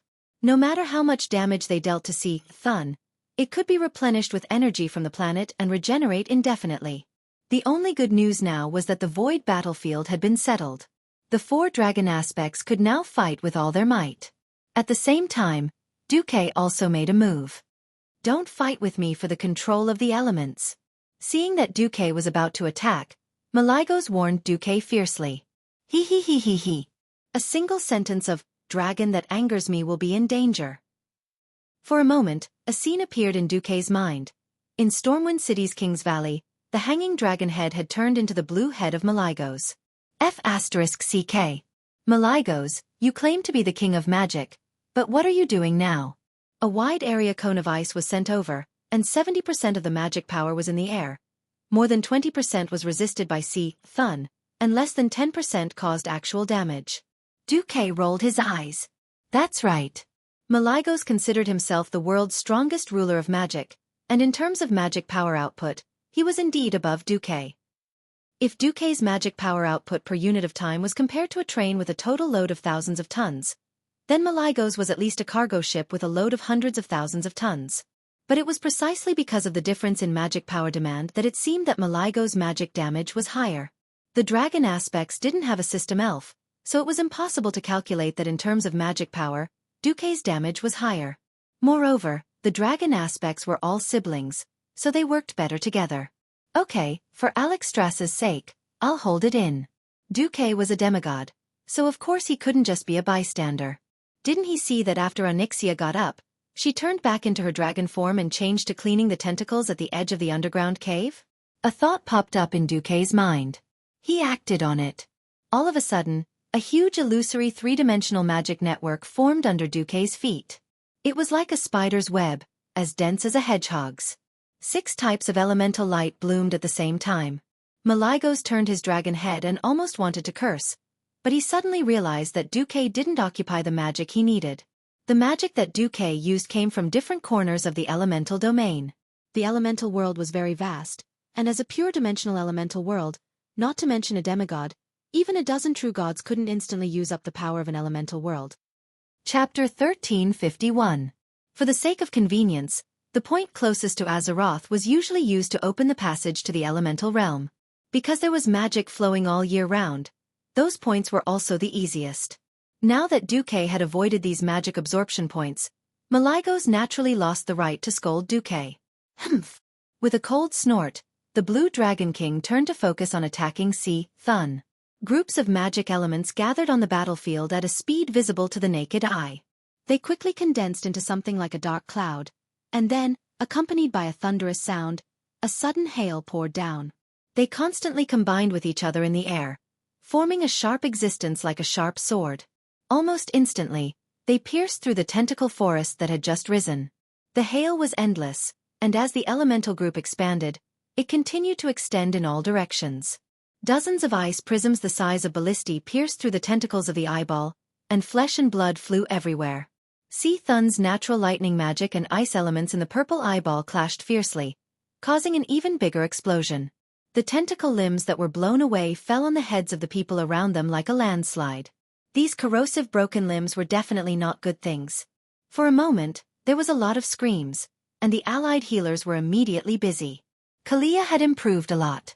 In this situation, she did not chant a long and stinky incantation to activate a large area of effect, prayer of healing. Instead, she quickly cast, Holy Word, shield on the unlucky ones in the center. A translucent shield protected them from further damage caused by the sputtering pus. When the 7 guys all had shields, it was just in time for the Holy Knights to quickly heal them with Holy Light Flash. The chain of healing could be said to be perfect. Every unlucky guy cast a grateful look at Kalia. Seeing that Malaikos didn't care about the life and death of mortal heroes, Xueqi was even more certain of his thoughts. Beside him, 6 elemental creatures of different forms emerged. They formed an even larger composite magic array and chanted loudly. The rhythmic incantation gathered 6 invisible forces in the air, which eventually converged on Xueqi. Not only did the Thun's tentacles around Xueqi bounce back as if they were struck by lightning, even the nearby air pressure dropped a bit. The magical elements summoned by Malaikos in the air suddenly paused, and then quickly dissipated as if blown away by a strong wind. In the blink of an eye, they disappeared without a trace. On the ground, the violent wind that was stirred up out of nowhere carried the scattered gravel and spun into the air. They gathered together in a frenzy, forming a huge sand tornado, surrounding Xueqi like the most loyal guards. In the blink of an eye, the massive magic array beneath Xueqi's feet revealed the shadows of weapons that were suspended in midair at a perpendicular angle to the ground. This is Dark Strike, Wild Blade, Spider Devil Spike, Undefeatable Will. Countless weapons hung in the air, and many people recognized these epic weapons from places such as the Molten Core, Blackwing's Nest, Naxxramas, and Mount Hyjal. No one knew what Duke was trying to do by summoning the projections of these weapons. Even more so, no one understood why huge wheels appeared around Duke's body. They only heard Xueqi's incantation sounded, I am an illusory man. The dream is the body, the will is the blood. Magic is the sky, glory is all. Peaking at fate, traversing the past and the present. Through countless battlefields, never once defeated. Unaware of life. Fearless of death. I have never been defeated. I have never been understood. Standing at the peak of time and space, intoxicated in victory. Past lives have never had meaning. This life is only born to protect. Therefore, I hereby declare. Wheel of Victory never stops. With the incantation, more weapons were constructed in the magic circle, and they began to turn from illusory to real. First, the translucent dotted lines became real outlines, then the materials used to construct the weapons were restored, the magic circle sealed in the weapons by skilled craftsmen when the weapons were cast was restored, the corresponding energy was injected, and finally, the age of the weapons was restored. At first, there were 10, 20. Then 100, 1,000. Countless weapons formed an enormous wheel, spinning crazily, just like the wheel of history, rolling forward unstoppable. The wheel rolled forward, crushing anything that belonged to See Thun. At this moment, the heroes felt that a string in their hearts was faintly touched. Many figures and things appeared in front of them, as if they were seeing the shocking battles that Xueqi had experienced under his leadership. This was not like a historical drama made up by bards, but an illusion that really existed in history. The power that Xueqi had at this time was based on the chain of victories piled up. And Xueqi seemed to be pushing the wheel of fate extremely smoothly, faster and faster. Only in this way could all resistance be crushed. See Thun's tentacles, which had annoyed the 4 dragon aspects, were almost instantly destroyed as soon as they appeared. A smaller eyeball tentacle, obsidian blade, had long been hungry and thirsty, and with a slash, the weapon and the tentacle were destroyed in an instant. A smaller claw tentacle, claw of lava rage, went up and tore it apart. Giant eye tentacle, 3 hands of magic simultaneously used, counterspell, instantly stirring up the elements, enough to make the eyeball tentacle choke back the whip magic like it was constipated. The only problem was the giant claw tentacle. Even though it was like a torrential rain pouring down, nailing more epic-grade weapons fiercely, this powerful tentacle still whipped and attacked all the targets it could hit regardless. However, the fact that Xueqi could flatten so many annoying tentacles in one breath not only shocked the mortal heroes, but even the 4 dragon aspects were surprised. Suddenly, everyone only saw a blur in front of them, and 4 huge lips, like walls growing out of the ground, spun and wrapped around Xueqi. In the gap between the lips, everyone could even see some teeth that weren't too big but were extremely sharp. Obviously, the owner of this wriggling mouthpiece was See Thun. The size of this mouthpiece alone was enough for mortals to look up at. The heroes not far away could even clearly smell the stench. Everyone had read Xueqi's strategy, and everyone knew that the most important part of the strategy was that someone had to be swallowed by See Thun, but that was disgusting. Chapter 1352. Just in case, Xueqi activated Ice Barrier in advance. He didn't have the thought of using his delicate skin and tender flesh to resist the sharpness of See Thun's mouth, which had thousands of sharp teeth. As expected, after entering, Xueqi felt countless sharp teeth scraping against the ice formed by highly condensed ice elements outside the barrier. Fortunately, it was his senses and not his sense of hearing that came into play.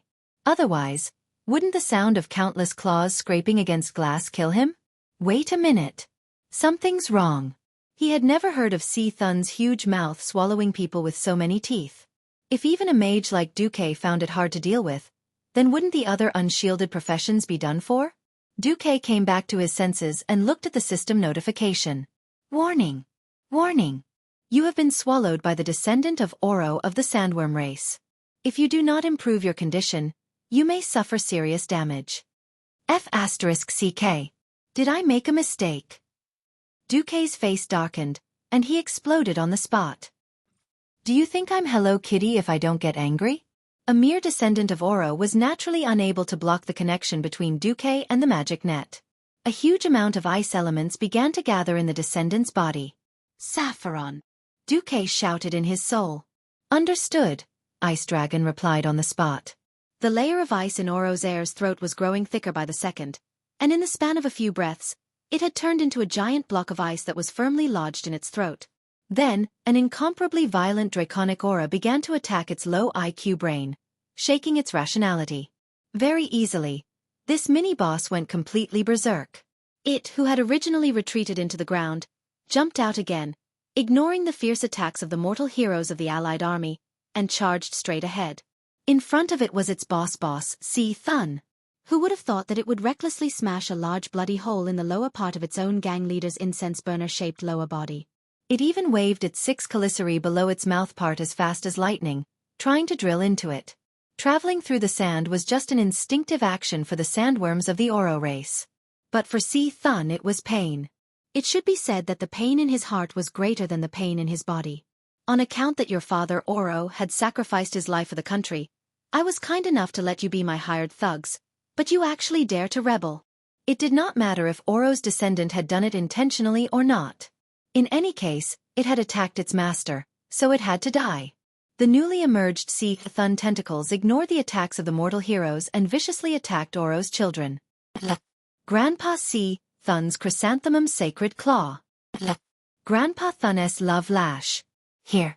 Your first master's dismemberment technique. To Oro's descendant, however, this was nothing short of suffering. The intense pain and frenzy drove this monster to tear at everything it came into contact with. Outsiders could only see that the lower half of Oro's descendant's body was splattered with pieces of internal organs and blood, while the upper half that had burrowed in was spurting out Si Thun's bodily fluids. Was this the Si Thun clan's love-hate relationship? At this moment, a golden light pierced through Oro's descendant's lower abdomen. In the next instant, Duque appeared in the crowd, his face pale.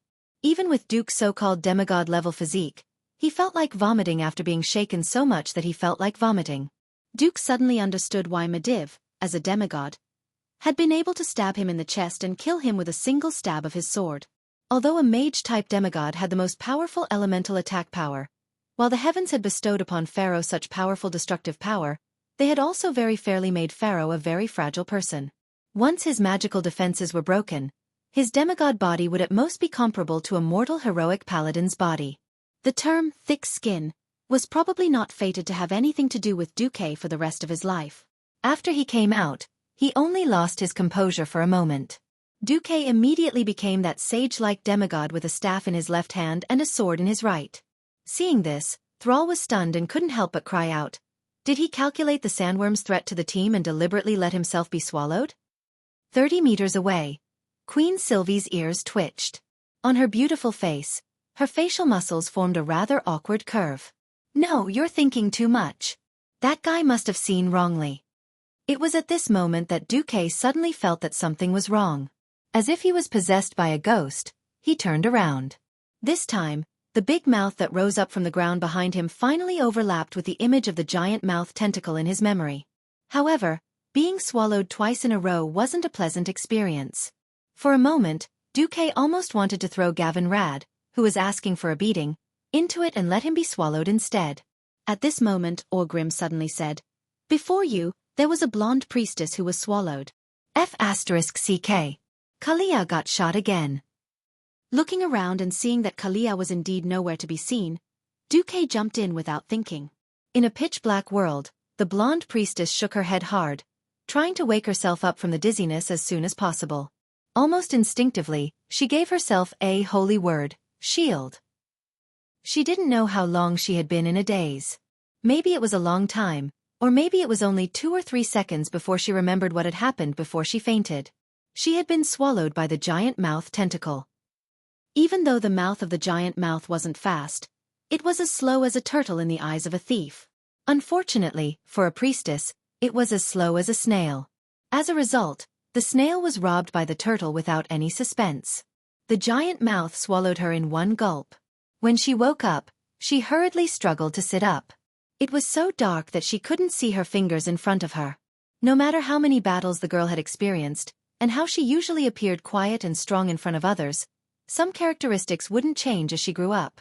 At this moment, she fumbled around on the ground in a panic, and with great difficulty, she grabbed her staff.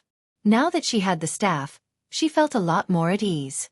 She quickly cast a cantrip-level spell. Illumination. The situation around her made her feel a little nauseous.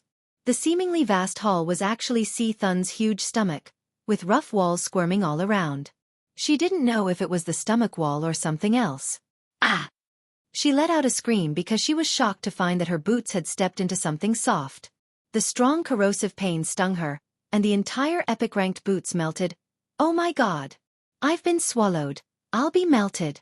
Thinking of this possible ending, her beautiful face paled. Fortunately, she didn't forget the way Duque had taught her. She almost rolled and crawled towards the nearby high ground. Chapter 1353. The air in Si Thun's stomach was abnormally foul. Apart from the sour smell of internal organs, there was also the typical smell of rotting corpses.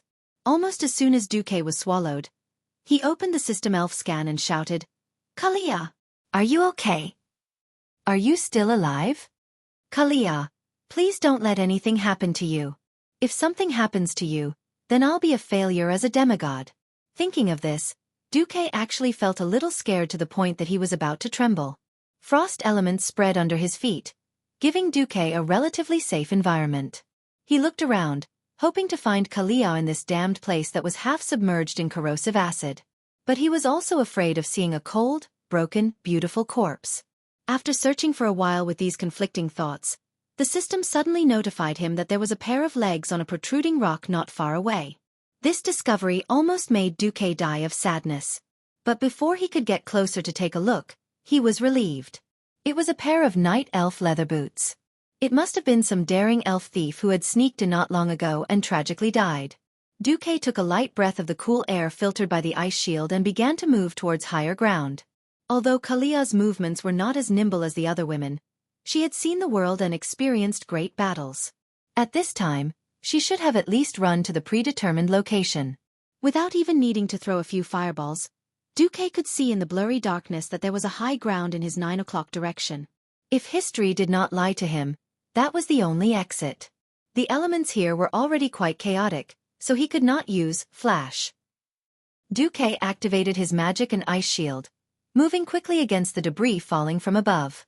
Soon, he found a human body on the top of a small hill. Xueqi rushed over and pulled, his hands full of corrosive mucus.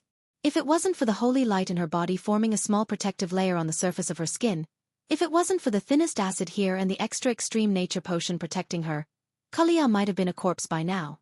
At this moment, Xueqi looked as if he had found a rare treasure and let out a long sigh of relief. He skillfully controlled the frost elements to melt into a stream of water, gently washing the disheveled yet beautiful female body in front of him. His upper body was exposed to the air, and he just happened to fall on the stone, so he didn't suffer any damage. Her lower body. Ugh, although she wasn't injured, her dress and everything else had been melted and torn. If it wasn't for the strange atmosphere, Xueqi would have silently praised her in his heart. Using the ice shield to repel the other elements, Xueqi turned her body over with his left hand and used the holy light to expel the filth from her body. At the same time, he placed his hand on her chest to check if she still had a heartbeat. At the same time, he called out to her urgently, "Kalia! Carly!" Halfway through, Xueqi knew he was in trouble. That's right. There was nothing wrong with a female priest. The blonde was wrong. Your sister's blonde hair. It was obvious that Si Thun's tentacles were constantly emitting green, purple, and other such lights, causing the vision of others to have a color difference. That's right. That bastard Orgrim was one of the Forsaken? Then what the hell was he looking at? It was obvious that he was looking with the soulfire, so it was all black and white. Well, the main point was that the size and shape of the harmonious thing in his hand was completely wrong. After so many years, how could Xueqi have gotten the size of Kalia's ball wrong? At this moment, the dignified commander of the Alliance, the true demigod of Azeroth, Duke Marcus's face turned green, and the waterfall of sweat on his back looked like he was about to collapse. Oh my god. Please, don't let her wake up at this time. The silly Xueqi had forgotten that he himself was someone who had stepped into the realm of gods, and he was fighting against the few true gods of Azeroth. He didn't even believe in himself, so who could save him? Her raised eyebrows moved, and her fair face was already full of crimson. Xueqi's heart skipped a beat, and he thought to himself, it's over. For a moment, Xueqi almost wanted to use amnesia magic, physics, on her. Right. Just give her a hard punch in the head. Fainting would be good, and giving her a concussion would be even better. Unfortunately, when Xueqi saw that gentle and pleasing face that was like that of a girl next door, he couldn't bear to do it no matter what. What he feared the most was that the air suddenly became quiet. The two of them maintained this posture for a full 5 seconds, and then she just woke up. Xueqi released his claws as if he had been electrocuted.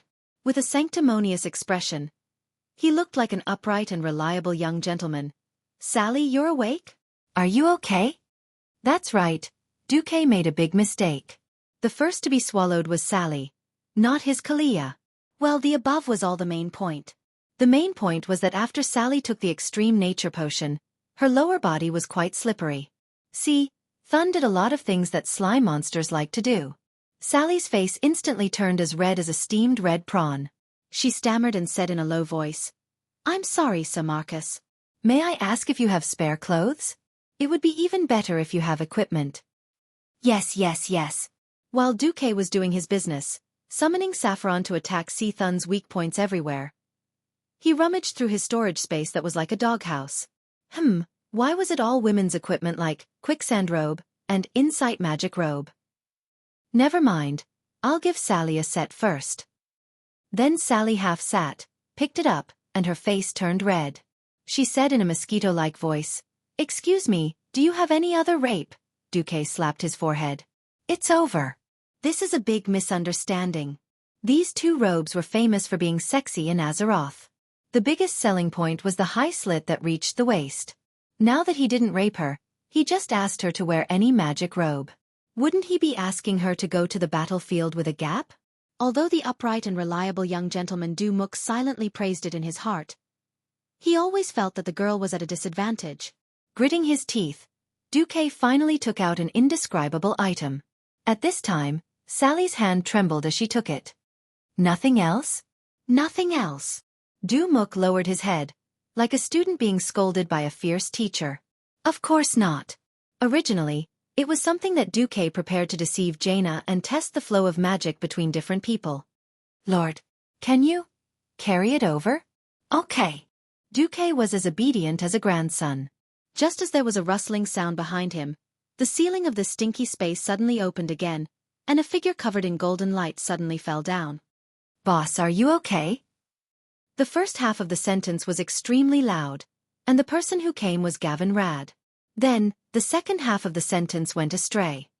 "Even in this place, you still don't forget about the girl." "Okay, as expected of the boss." At this moment, Duque couldn't bear it anymore. Amnesia, physical. A 40-meter-long ice sword appeared in Azeroth. Chapter 1354. Who am I? Where did I come from? Where am I going? In his dizziness, Gavin Raid naturally thought of the legendary 3 questions of philosophy. Suddenly, a thunderous roar sounded in the turbid air. "Gavin Rad, don't just stand there. Attack Sea Thun's stomach wall with all your might." With that, Duque slapped the back of Gavin Rad's head, as if trying to wake him up. But Gavin Rad felt even more dizzy. "Boss, why do I feel like you were the one who hit me hard just now?" Gavin Rad recalled as he slashed at the stomach wall next to him with a wind sword and added a hammer of wrath. "How is that possible?" Duque argued. "It was you who didn't dodge Sea Thun's tentacle before coming down." "There are tentacles in the stomach too?" "Yes.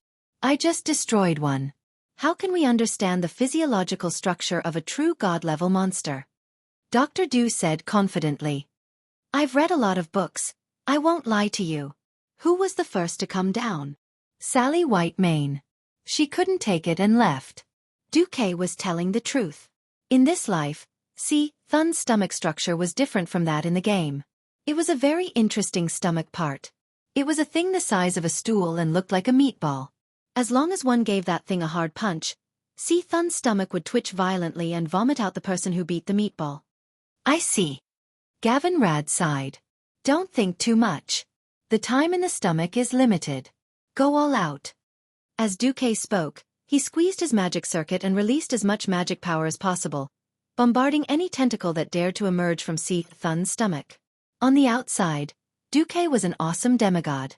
Although Duque could last longer than mortals in Sea Thun's stomach and used an ice shield to resist the corrosion of the natural elements, the magic net was cut off.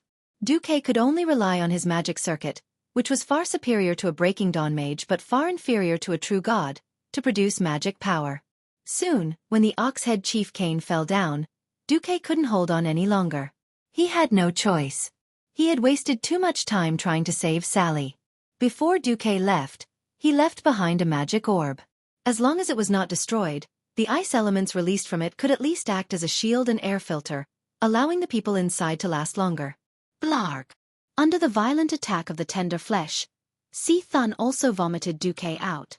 After watching Duque leave, Gavin Rad heaved a heavy sigh and muttered to himself, "Damn, luckily I was smart enough to pretend to forget.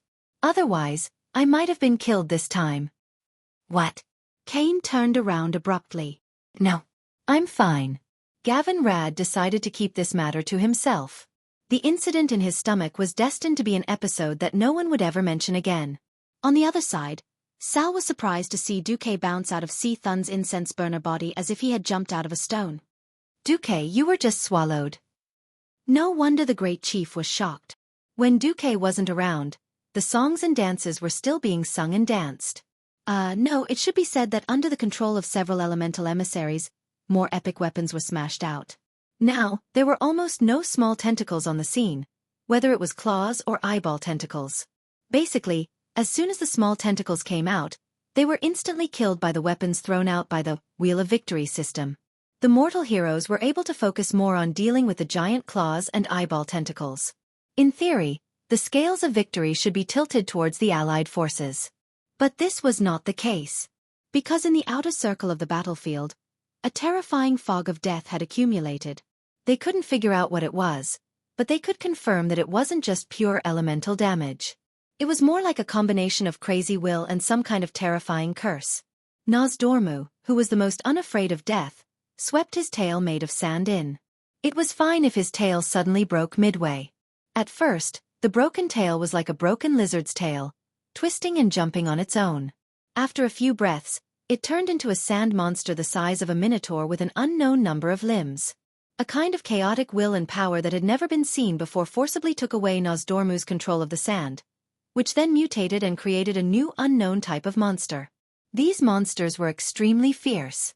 They fiercely rushed forward and attacked the Alliance and Horde powerhouses. In just one encounter, 2 of the forgotten powerhouses were directly killed, and even their corpses were devoured. Even a strong person like Orgrim's left arm was broken. Fortunately, the undead didn't feel pain. After using dark healing, he could barely move his left arm. Considering that no one had the energy to disperse such a large-scale, tentatively called poisonous fog, the entire battlefield suddenly became crowded. From the initial radius of a large space of 1,000 meters, it quickly shrank to less than 800 meters. Obviously, the speed of shrinking was still increasing. It could be foreseen that in at most 5 minutes, the 4 dragon aspects would completely lose the space to move. "Duque, do you have any ideas?" Alexstrasza shouted to Duque in the dragon's mental network. "Our people will hit Si Thun's stomach. Theoretically, after a certain extent, Si Thun will fall into a short period of weakness. Then we'll go all out?" "Okay. But I hope that Onyxia will come too." As soon as the Red Dragon Queen's voice fell, 2 voices of opposition immediately appeared in the network. "She's not qualified. She can't do it." The first voice was Maligo's, and the second was Nozdormu's. Obviously, Isra chose to be neutral. Alexstrasza seemed to be in a difficult position. As hardcore members of the Pantheon, the dragons had always fulfilled the duty given to them by the Titans, which was to protect planet Azeroth. They couldn't ignore the disturbance of the ancient gods. However, these ancient gods were existences that even the Titans couldn't deal with back then. In her opinion, the only way to destroy Si Thun's body and seal it again was to gather the 5 great dragon aspects in the Great Formation. Now that Maligos was holding them back, Onyxia could tell at a glance that she didn't have the will and confidence. Alexstrasza felt a headache coming on. At this time Duque suddenly said, "Onyxia, go. This is for me." Okay. The Black Dragon Princess immediately became decisive. It wasn't an order, not being forced. Duque's words "for me" could make this once cunning black dragon become brave? The Red Dragon Queen glanced at Duque with curiosity. Maligos didn't let it go. "You'll replenish the insufficient energy?" "Yes.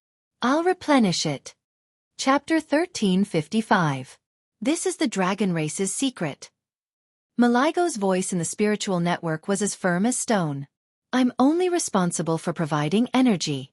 As for how it's used, that's Onyxia's business." That was what Duque said.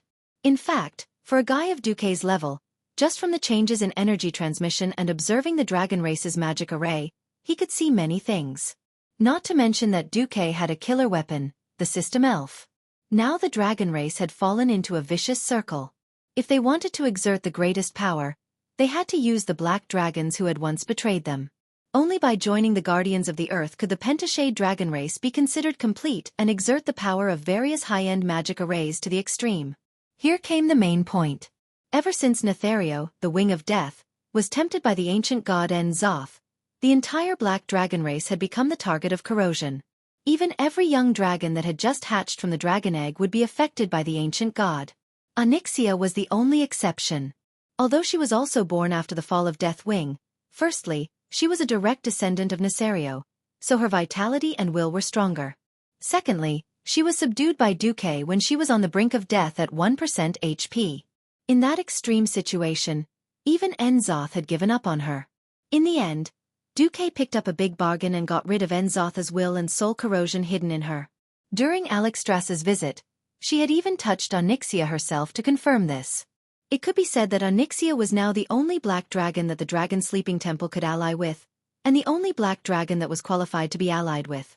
By the way, a certain black dragon prince who was also quite famous in history was still just an egg. Oh, maybe not even an egg.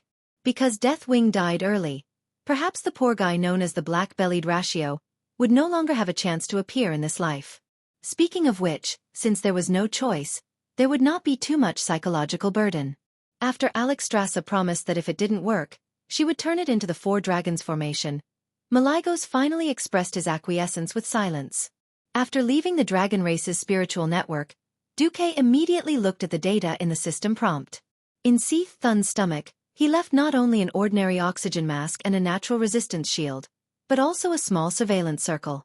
It could monitor the condition of the tentacles in Seath Thun's stomach.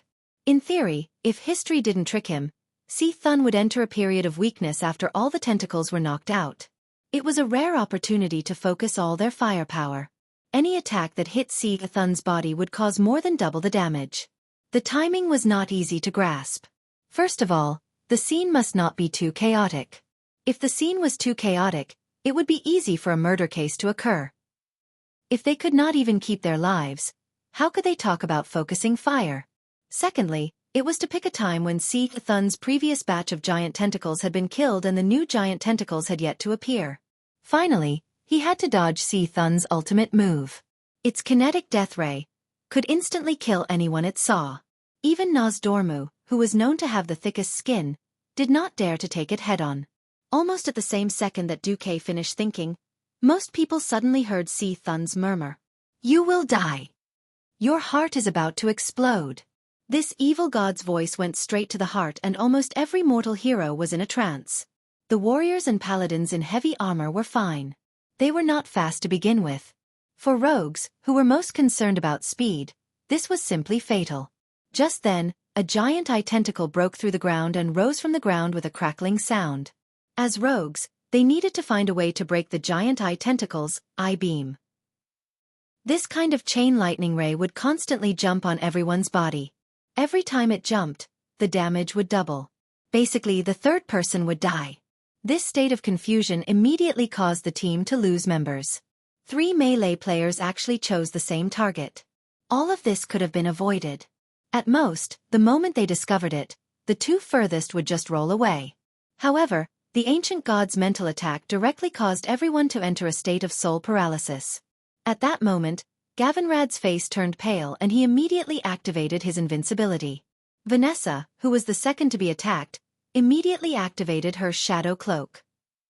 Although she was not immune to the ancient god's damage, it greatly reduced the damage she needed to take.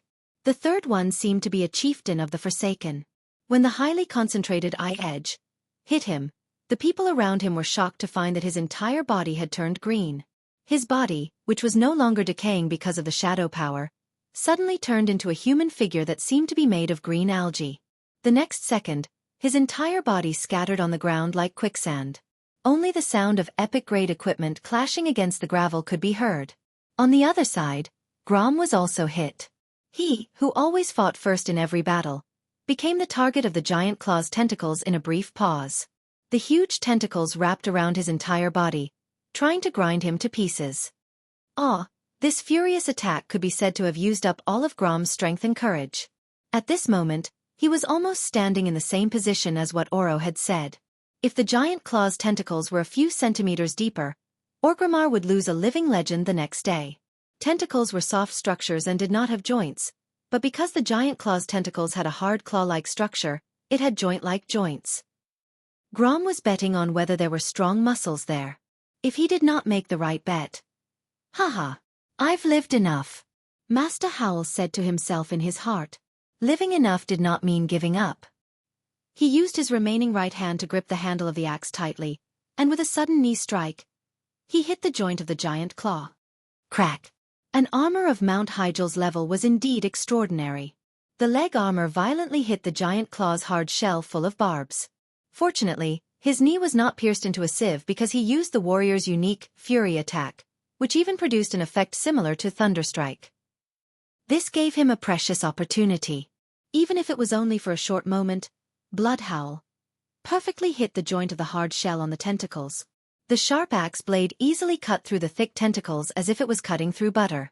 It was a pity that when he jumped down, he did not pay attention to his feet. Although the heavy boots had thick metal soles, this could not stop a hard claw from piercing through the soles and into the surface of his foot. He felt that the entire sole of his foot was completely pierced, and the pain was so great that he was twitching. Even when he pulled his foot out as fast as he could, Theon's holy light flash was still quickly applied to his head. He still knew that for a long time, he would not be able to use his signature jumping slash. At this moment, he suddenly saw the eyeballs in See Thun's huge purple eyes begin to bulge. Everyone be careful, See Thun is about to use Dark Flash. Chapter 1356. It seemed that See Thun had also realized that fighting the wyverns was too much of a loss, and the combat power of the mortal heroes was unexpected. The mortals that it didn't pay attention to stopped its tentacles from harassing the four dragon aspects. See Thun would definitely change this. More giant claws and tentacles emerged from the ground, and all kinds of tentacles entangled every existence that dared to resist its authority in their own way, regardless of whether they were small or not. Although the situation hadn't exceeded Duque's understanding of See Thun, Duque knew that the so-called strategy could be thrown into the toilet and washed away. The number of tentacles was completely wrong, like a King forest. The most exaggerated thing was that the natural elemental magic in the surrounding air had increased exponentially.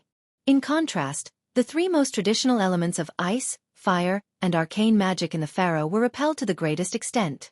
See Thun was crushing all of the Pharaoh, including Maligos and Duque, with his true god-level power. This was its lair, and it was in charge of what kind of place it was. Maligos was furious. This meant that if he wanted to play magic, he would have to downgrade to the Breaking Dawn level. This was absolutely humiliating for him, who claimed to be the only ruler of the magic world.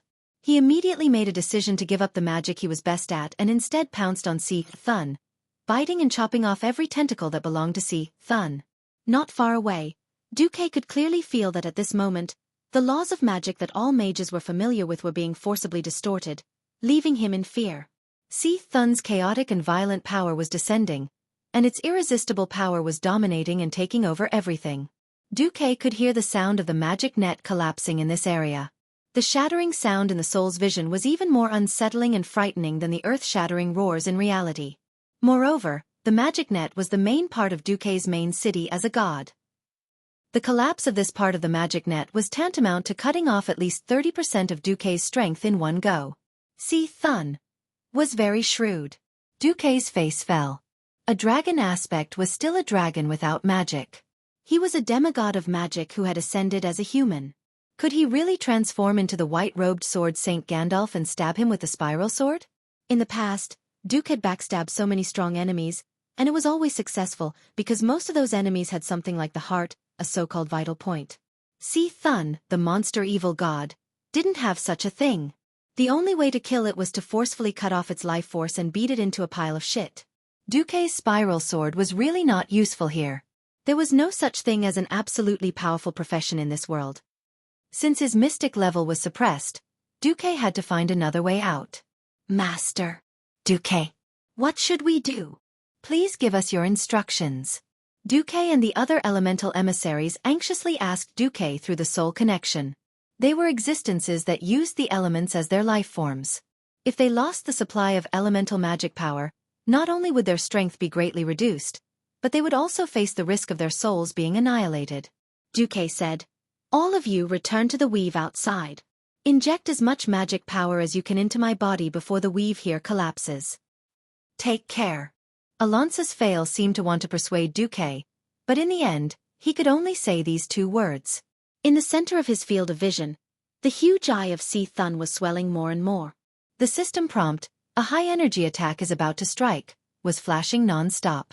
Everyone could see that dark flash was about to be released. Because there were too many tentacles, the scene was very chaotic.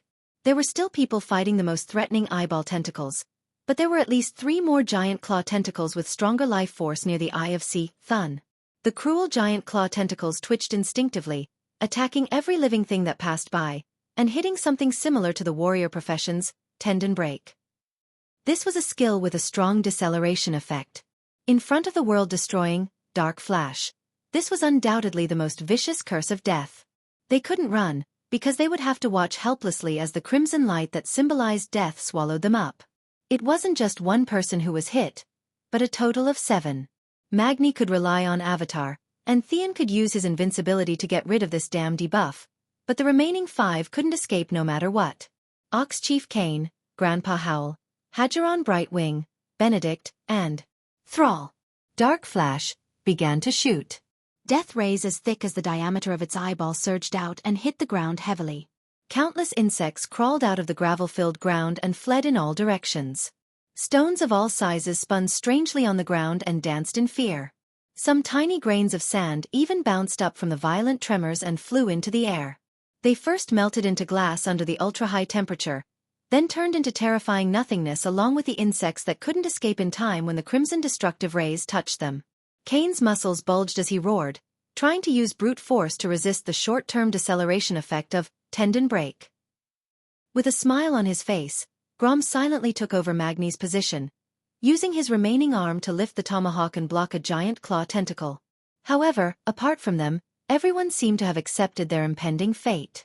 No matter what Benedict had in mind at this moment, he was a benevolent elder, continuing his treatment. After realizing that he had no chance to escape, Hadgeron stopped moving. He stood still and shot arrow after arrow. Thrall didn't act like a great chief at all.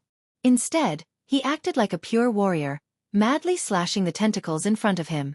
That's right. He was an orc first, then a warrior, and finally a great chief. An orc warrior, even if he knew he was going to die, he had to die on the way. No, many tribal masters let out shrill cries, but their feet didn't stop. They could only instinctively follow the established tactics and run around Si Thun to avoid the invincible power of Dark Flash. They twisted their heads and stared at where Thrall was. For a moment, Woken's heart stopped beating. As Thrall's chief advisor, as a firm supporter of the tribe, Woken never hesitated to use the greatest malice to suspect and speculate on those who were against the tribe or once had a grudge against the tribe. Now, what he was most worried about had happened. In front of him was a great opportunity for the Alliance to weaken the tribe. This was a coalition army formed to fight against the ancient evil gods, and it was also a war where the weak gathered to challenge the strong. If there were any casualties in such a difficult battle, it would be normal. Chapter 1357. The strength of the Alliance and the Horde was already disproportionate. Jean couldn't imagine how much cohesion the Horde would have if they lost Grom, Kane, and Sal. Maybe the Horde would not be destroyed, and maybe there would be new Horde heroes to lead the Horde. In any case, the decline of the Horde would be inevitable. If there was another big incident like the attack of the Swarm, maybe the Horde would have to join the Alliance again. The orcs in the old Horde had to wear slave collars because they were defeated. This time, the warriors of the Horde might have to wear slave collars themselves because they begged for the reproduction of the race. Perhaps the higher-ups of the Alliance would proclaim that this was an amalgamation of the races, or perhaps a wise leader like Duke would play down the past grudges and not wear any humiliating marks on the Horde. But to the warriors of the Horde, this decision itself was like a slave collar.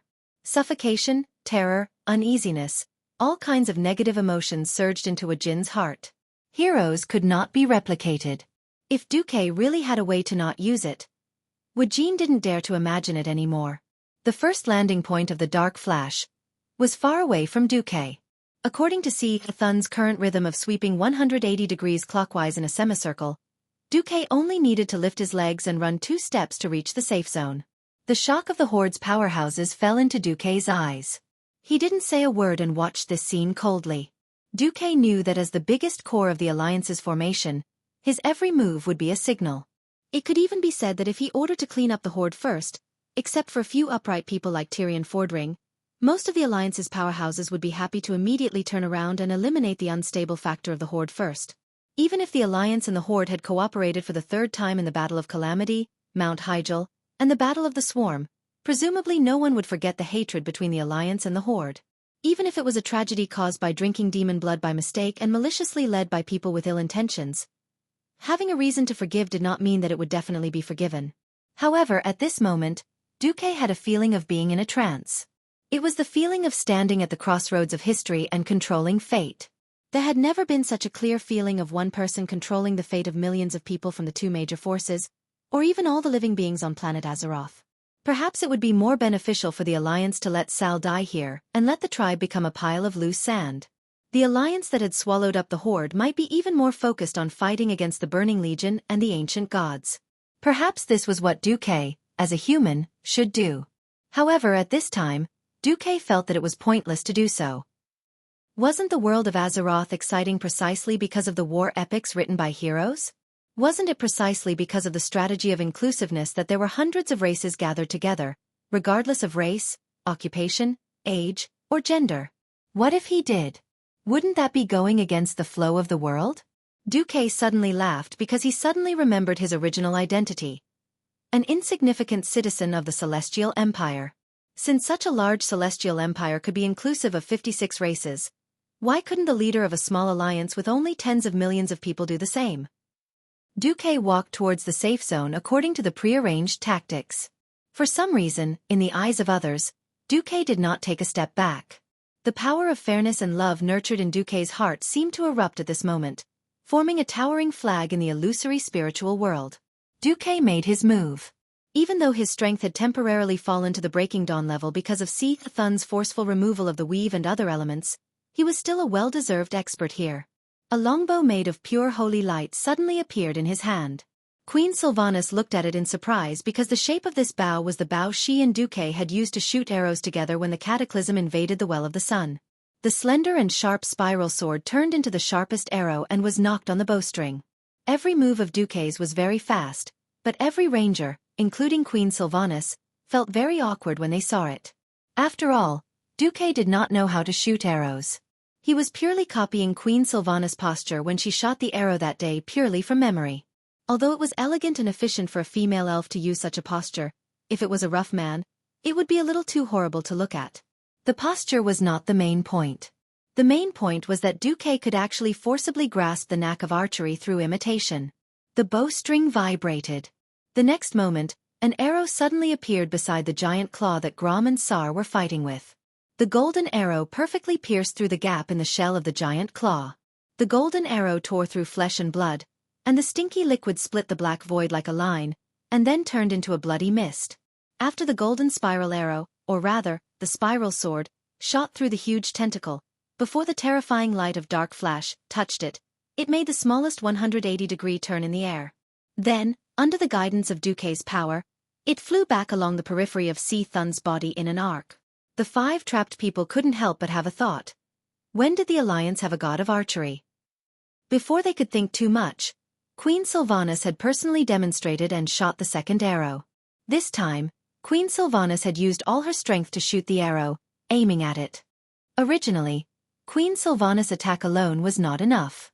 At the critical moment, a claw popped out from the Emerald Dream and fiercely added another hit. The giant claw that wrapped around Cain fell 1 second later. Go! Xueqi's stern voice came from afar. You make it sound so easy. Grom complained, which was rare for him. That's right. How to go? The 5 of them still had at least 3 seconds of broken tendon, but Si Thun's ultimate skill only needed 1 second at most. At this moment, they were pleasantly surprised to find that the ground under their feet had turned into ice. The next moment, the ice suddenly bounced up obliquely. They were like marbles bounced off a spring, and their whole bodies flew out of the safe zone. The powerhouses on both sides caught the 5 who were bounced off. Hadgeron! Queen Sylvanas shouted. Great Chief! Woken was extremely surprised. Duque's action showed his attitude. Not only would he not give up Hadgeron and Benedicta's, the 2 seemingly second-tier heroes in the Alliance, but he even intended to save Sar, the 3 core figures of the Horde. Not only the Alliance, but even the powerhouses of the Horde felt the power of Duque's will. Magni, who passed by Duque, sighed slightly. His nose actually felt sour. Chapter 1358. This was the faith that mortals had towards the light. The young man named Duque, his country, and his companions had unknowingly surpassed Thoradin the Great, who had been revered as a saint for 2,800 years because he had teamed up with the High Elves to expel the Trolls. He had walked to the forefront of the era. Magni sighed. If the many living beings in Azeroth could survive, perhaps the name Duke Marcus would become an eternal legend. William happened to be running near Magni, and suddenly asked, Uncle Magni, can I really become a great leader like Uncle Marcus in the future? Magni laughed. In his god's descent state, he ran with big strides and laughed heartily. Silly boy. There is only one Duke Marcus, and there is only one William Wrynn. Moreover, mortals are mortals, and gods are gods. Before you have the ability to step into the divine realm, why do you care so much? You're just asking for trouble. William was stunned. Suddenly, the confusion that had been stuck in his heart for a long time was solved. Yes, every existence in the world was unique. No one would be a degraded copy of another. William was William. As long as he did his best and had a clear conscience, it would be fine. Moreover, if the gap was too big, he would lose the heart to catch up. Mortals were destined to look up to the divine realm. On the other side, Thrall, who had been saved, looked at Duque with an incomparably complicated expression. Logically speaking, he should hate Duque. It was precisely because of this man's incomparably outstanding and even era-transcending wisdom that led to the defeat of the old tribe and caused hundreds of thousands of orcs to become slaves. He, who hadn't personally participated in the Battle of the Dark Portal in World War II, could shout, "Orcs will never be slaves," without hesitation. This heroic statement might be praised by the tribe for thousands of years, but he couldn't say half a sentence like, "Duque, I hate you." Resentment? Perhaps. But at this moment, there was more admiration. While running, Thrall's mouth that was full of fangs squirmed for a long time before he asked, "Why? Do you think it's because we are true allies? Did we swear to protect each other? Or do you mean that I'm a good person, a great saint?" Duque smiled. "Neither." Thrall suddenly gritted his teeth. "Orgrim told me. You had personally ordered assassins to assassinate me when I was still a baby. He's just a weak baby." For a moment, the experts on both sides almost suspected that Sal was going to fight with Duque. Duque's tone changed, and his words became sonorous. "I never intended to deny it. At that time, a completely destroyed tribe was more beneficial to the Alliance. If I was in power at that time, I would have slaughtered all the captives of the tribe, just like how the tribe slaughtered all the civilians in every human village in the Elven Forest." The air suddenly froze. Sal did not know how to continue. At this moment, Duque's facial muscles suddenly softened. But that's all in the past. The current relationship between the Alliance and the Horde had nothing to do with justice, pity, or hatred. Allies? The benevolence of a saint? Sorry, of course I won't say such superficial words. If you have to ask me for an answer, I will tell you that this is the need of the world. The need of the world. Sal was a little confused. Don't worry. If I choose to attack the Horde one day, it will be because the conflict between the Alliance and the Horde cannot be reconciled, and I will do it at least 3 days after the Horde receives the official declaration of war. Perhaps one day in the future, I will kill you, and perhaps you will kill me. In this world where even the Titans who are known as gods can fall, nothing is immortal. Duque's words were shocking. Not only Sal, but all the experts of the Alliance and the Horde around him lost the ability to speak. Please remember, you and I may fight each other and die a violent death. The forces you and I represent may tear up the Alliance and become enemies. But not today. Yes, not yesterday. Maybe tomorrow. But not today. Not today. This sentence itself contained a mysterious attitude. An attitude that could make both sides feel relieved. Maybe tomorrow they would become mortal enemies again, but not today. Maybe tomorrow they would perish, But not today. There might be a lot of bad luck and misfortune in the future, but definitely not today. Today was destined to be a memorable day for mortals.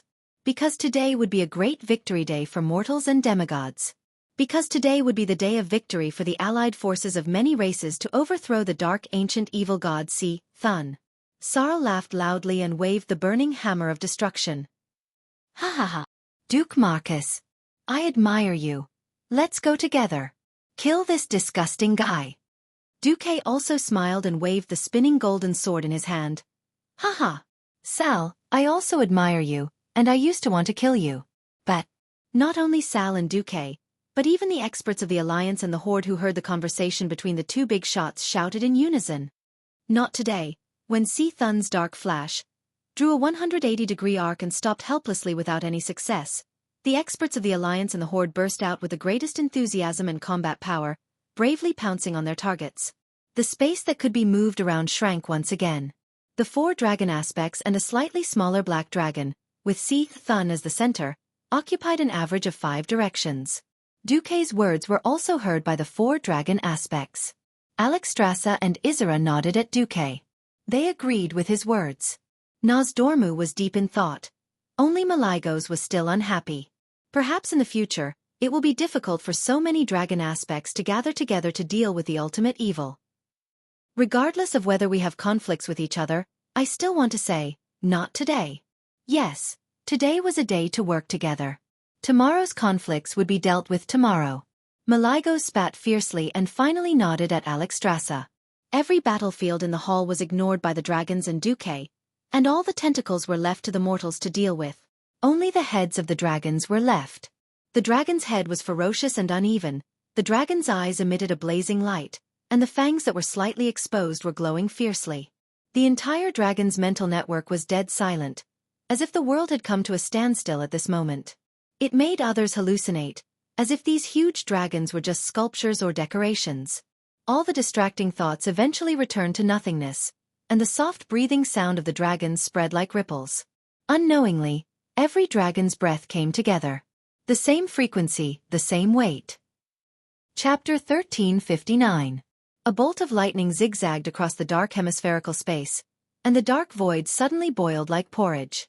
A 5-colored spot of light suddenly appeared 100 meters above the eye of Si Thun. Like a falling stone hitting the mirror-like surface of a lake, a circle of ripples appeared in the air, and the 5-colored circle spread out to a radius of at least 500 meters. Even the poisonous circle summoned by Si Thun was forced to retreat. A soft, woo-woo sound was heard. This is... Kalia's voice was a little cautious. I know. It's the Dragon Clan's formation, right? Jaina was a little excited as she watched this scene happen. Every powerhouse in the fierce battle noticed the changes above their heads. Their movements were a little distorted due to excitement, and most of them took the time to look up, but they had to retract their gaze and focus on the battle. Not everyone had the spare time to appreciate the huge shadow that gradually emerged from the 5-colored circle of light. It was a majestic palace. It was silver-white, inlaid with gold-edged carvings everywhere, with complex and thick Greek-style columns, and a holy palace covered with snow. However, this temple was upside down. It was as if it formed a mirror image of Si Thun on the ground.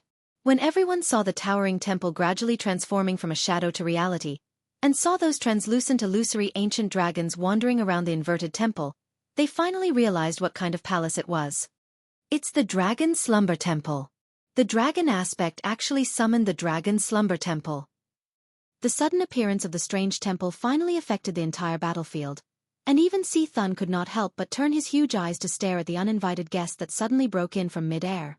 More and more colors of light flickered in the dark void, like the light of stars, twinkling.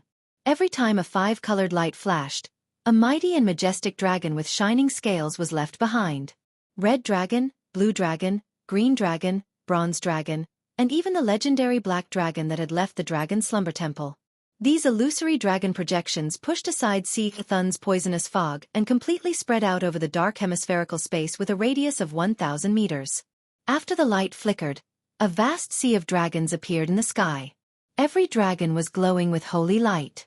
It even seemed like a titan in the pantheon was standing at a higher place among the dragons, looking at the twisted and hideous Si Thun with a majestic gaze. The battlefield was silent for a moment. In the next moment, a clear and melodious dragon roar resounded throughout this dark underground world. In the north, the Red Dragon Queen raised her head high and spoke in Draconic. In the name of the Titans of the Pantheon, I, Alexstrasza, swear to lead the Red Dragon race to protect the purity of life on planet Azeroth. The alarm in C. Thun's heart rang. In just a moment of daze, it discovered that it had lost control of part of the corrosive evil divine power around it. His connection with the divine powers had been severed. Originally, he relied on the corrosion star soul to forcefully extract the life force of the planet, allowing him to become an existence that even the Pantheon Hall couldn't deal with. At this moment, it found that its control area in the crust was invaded by a ball of green flames. It was clearly like a ball of raging flames, but it allowed the underground space that had been exhausted due to its excessive extraction of power to show life again. Swoosh, swoosh, swoosh. The entire depths of the crust swayed gently. Then, Maligos, Nosdormu, and Isera made their oaths one after another. Under the witness of the sleeping dragon temple, each oath would deepen the bond between the dragon aspect and the planet, making it stronger and more able to evoke the resonance of the will of planet Azeroth. It could be said that the Guardian Oath was the source of the dragon aspect's power. Maligos mobilized the elements of this world. Nosdormu consolidated the time and space lines of the planet. Isera eliminated the evil dreams, wills, as much as possible.